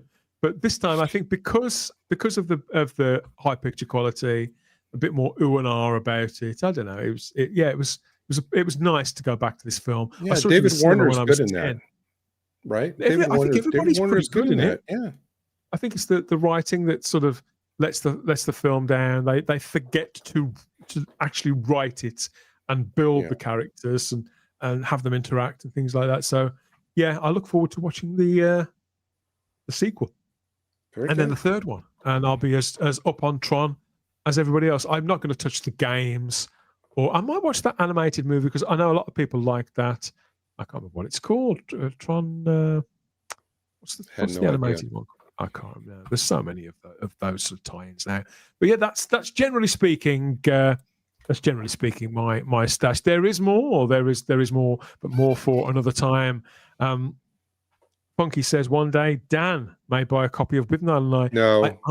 I do own With Nail and I don't hate that film the way I hate the Rocky Horror Picture Show or Blazing Saddles, but I just think it's massively overrated, and it's a film that if I never saw it again, it would not bother me at all. Yeah, we've got what else is here? Season 3 went mega woke apparently. I think you talked about Lost in Space. Oh, that's too bad. Yeah, I don't know. I don't know when it would have been made. Yeah, they did swap out, but again, we forget that gender swapping wasn't an indicator of wokeness once upon a time. You look at Katie Sackhoff in Battlestar Galactica, and Parker Posey in Lost in Space is in exactly the same mold. It is the same character, but it isn't. She's so good in it, you just don't care. Ooh, nasty, says PD Rich. 10p, you were robbed. So yeah, people are scornful. Harsh. Of me going in on Indiana Jones and the Dial of Destiny. Funky says it's 9p, too much. But David Mullen is enjoying the stream nonetheless. PD Rich has been to see Spinal Tap too. That's another film. I like the first film, but I certainly think it's far better than With Nail and I. Yeah, the idea, I think it's bizarre they're doing a sequel. Yeah. So I just checked. Lost in Space on IMDb has 7.3. That's a respectable score for 3 seasons. Is that for TV the show. series or for the season? No, for the cumulative 3-season series. Yeah. It gets a 7.3. Oh, I see. Stephen Braddock's asking, are we having a Halloween Spacebook? Well, we're planning a couple of things. So around that period, I don't know what evening Halloween is actually on, what night of the week it's on. I think it could be Friday. Yeah. So look for something in and around. We've been talking about reviewing 2 movies. One is a great movie. One, it's made a great impression on a lot of men. So we will be following this up with a couple of celebratory Halloween shows, I think, and we'll let you know what else is coming up between now and Christmas, and when availability does tend to stretch people a little. Obviously Saturdays as Christmas approaches, but we will be here as best we can whenever we can with more picks, more pre-orders, and car boot plunder. In my case, a lot of the car boot sales are winding down now, but there is one or two that do valiantly carry on until the dew is back on the grass, and you have to get the de-icer, kind of de-icer, and shake it up and spray it across the car window. So yeah, it's not quite all over yet, but I'll let you know. I think 10p for the Indiana Jones film. If it allows you to fill a hole, even if you're only going to watch it once, that's a fine price. I mean, she did offer to throw in a film called Ghostbusters Answer the Call, and she showed me the front of it, and it didn't look familiar. It didn't look like anything I'd want to see, let alone watch. So I told her she could keep that. But yeah, I did go home with Indiana Jones and the Dial of Destiny. You're haggling with people over 10p, Dan. Oh well, yeah, you got to give it. You know, some things aren't worth house space, are they? Look terrible. Okay, so that was bang on target, our physical media roundup. And there'll be more where that came from. We like doing these shows. We like having these conversations. We're all sort of addicted to physical media, even after all this time. The collections grow. The shelves may strain and buckle. Our relatives and loved ones, may look at us with, that look. You know the look. But we don't care, do we? We don't care. Fuck them all. Fuck them all. The long and the short and the tall is what I always say.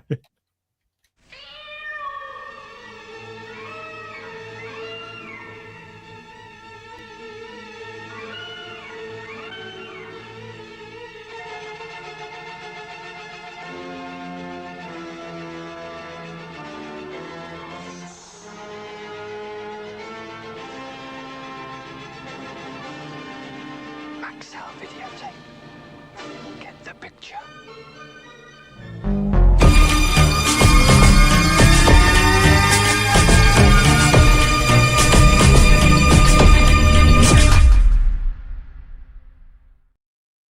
Oh, back to the shelves to finish off the weekend if you're anything like me. But for now, playtime is over, pals. Thank you for being here, everybody. I do enjoy these. I think we'll have to remember to sort of to get into the physical media a bit quicker next time. I think I did exactly the same. I think I did exactly the same last time. But no, it's always a pleasure to hear what everybody else has bought, is looking forward to. I'm still chomping at the bit for that Avengers set, the new Avengers out on 4K Blu-ray and DVD. Long last, going to look better than ever. Just going to watch whichever price point you want to go in at. It's released on the 10th of November. I didn't say that earlier on because the rabbi interrupted me. But other than that, let us know if you're going to take the plunge with the new Avengers, just like I am. So if you've enjoyed this, you want more, there's more physical media night shows here in the playlists alongside our celebrations of classic movies, regular James Bond and Star Trek themed shows, and those news updates where we bring in whatever the geekdom is talking about in that given week, and we give you our take, served hot, as always, hot and obscene, as always, to make sure that we stay shadow banned here at the Spacebook Live. Oh, guys, thank you. Thank you for bearing with me, bearing with us. The rabbi from another planet has gone. He sailed away long ago, but you can go and find him on X as ever, and his channel, The Rabbi from Another Planet, on YouTube. Sfila Betkin. You can't miss him. His thumbnails even move now, so go and catch up with him there. Ballstreck's back, and Cultivated Media has vanished, has dematerialized. So, and we've got a new icon. I have to say, I fear the worst. I fear the worst. Where are we? There. Yeah. So as you remember, last week we found out that Frank had been leading a cult because he's an idiot. Well, things have gotten worse because it has been confirmed Frank has accidentally conjured Satan because he's an idiot. And his followers have left, and you can see he's by himself in a very scary forest. And so apparently this was taken right after he realized what he had done. And he's basically doomed us all to certain death. Because the end times are coming, brought on by Frank. We're all gonna die. So that's my news of the day. So we'll have to see what happens next week when we get another update from Frank. But yes, Frank has accidentally conjured the devil, and we're all screwed. I'd say it could happen to anybody, but I think all our patience is wearing rather thin. With Frank, he needs sorting out one way or another. Well, and his cousin Professor Dinkles is threatening to do a complete expose on Frank. So we'll have to see if he gets to that. We'll have to put it up on the channel, on the mainly abandoned Bulls Trek channel. So yeah, Professor Dinkles is absolutely disgusted with this behavior. I'm disgusted with this behavior. Everyone is. So we're going to keep you updated, but fairly soon we're going to see major cities in flames, and it's all Frank's fault. So, Merry Christmas, Happy Halloween. We're screwed. Absolutely shocking. Yeah, keep up with all of Frank's activities on following on X, Cultivated Media, isn't it, Chris? Yes, that's my normal account. The Bulls Trek account is the one that makes everyone mad. So that's me. I have to say that the punning has been particularly strong on this edition of the Spacebook Live. Yes. But I think that Peter Harrington probably wins with this. On the subject of Frank, he needs a goat fund me. Oh, there had been a goat fund me, Peter, but as you remember, Professor Dinkles stole all the money and bought a hat, and embroidered on said hat was to hell with Frank. We can't do it. But yes, that is an awesome pun. So we appreciate the pun. And Frank would appreciate it as well. But Frank is a little worried about things right now. And we'll get another update from Frank next week and see how he's making out in hell. Well, he may fit right in. Yeah, Nuke Frank. Well, it might Never know. be that. Yeah, we'll have to see. You need to one show combine Frank with your PSAs.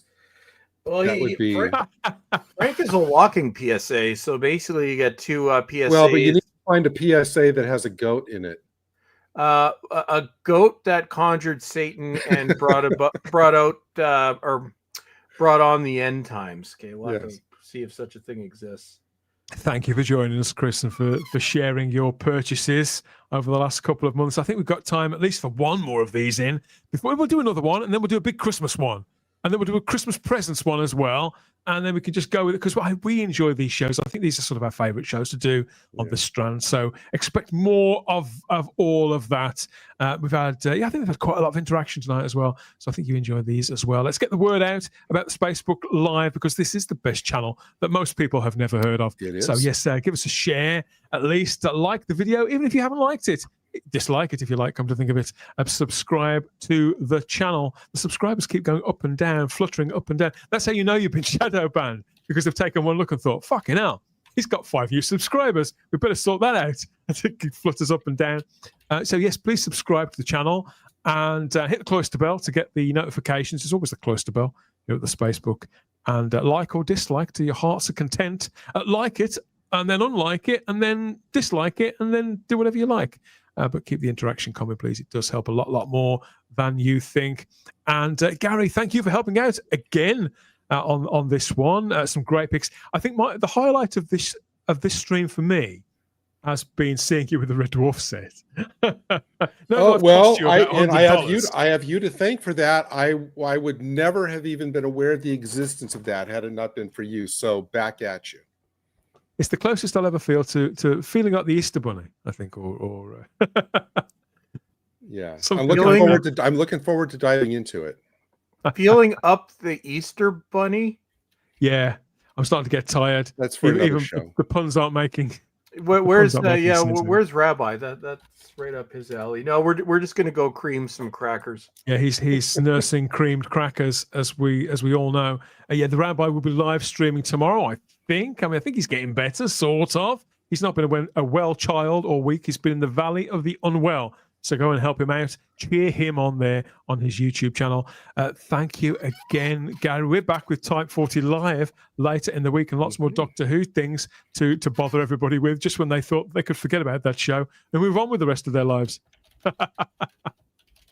There's always something, you know what? There's always something new and unusual that always shows up on Type 40 Thursdays. So everybody make sure you tune in. You never know, do you? And as for Lenny Henry and Russell T Davies that we started the show with, get stuffed. Yeah, shut the fuck up, you pair of massive twats. Okay, so that's a fabulous show. Thank you for all the comments. I do appreciate it. Getting very, very tired now, but that's it for another. I think we did it. We sort of did it, didn't we? We did it. Yeah. Enjoy the rest of your weekend, everybody. Bye-bye.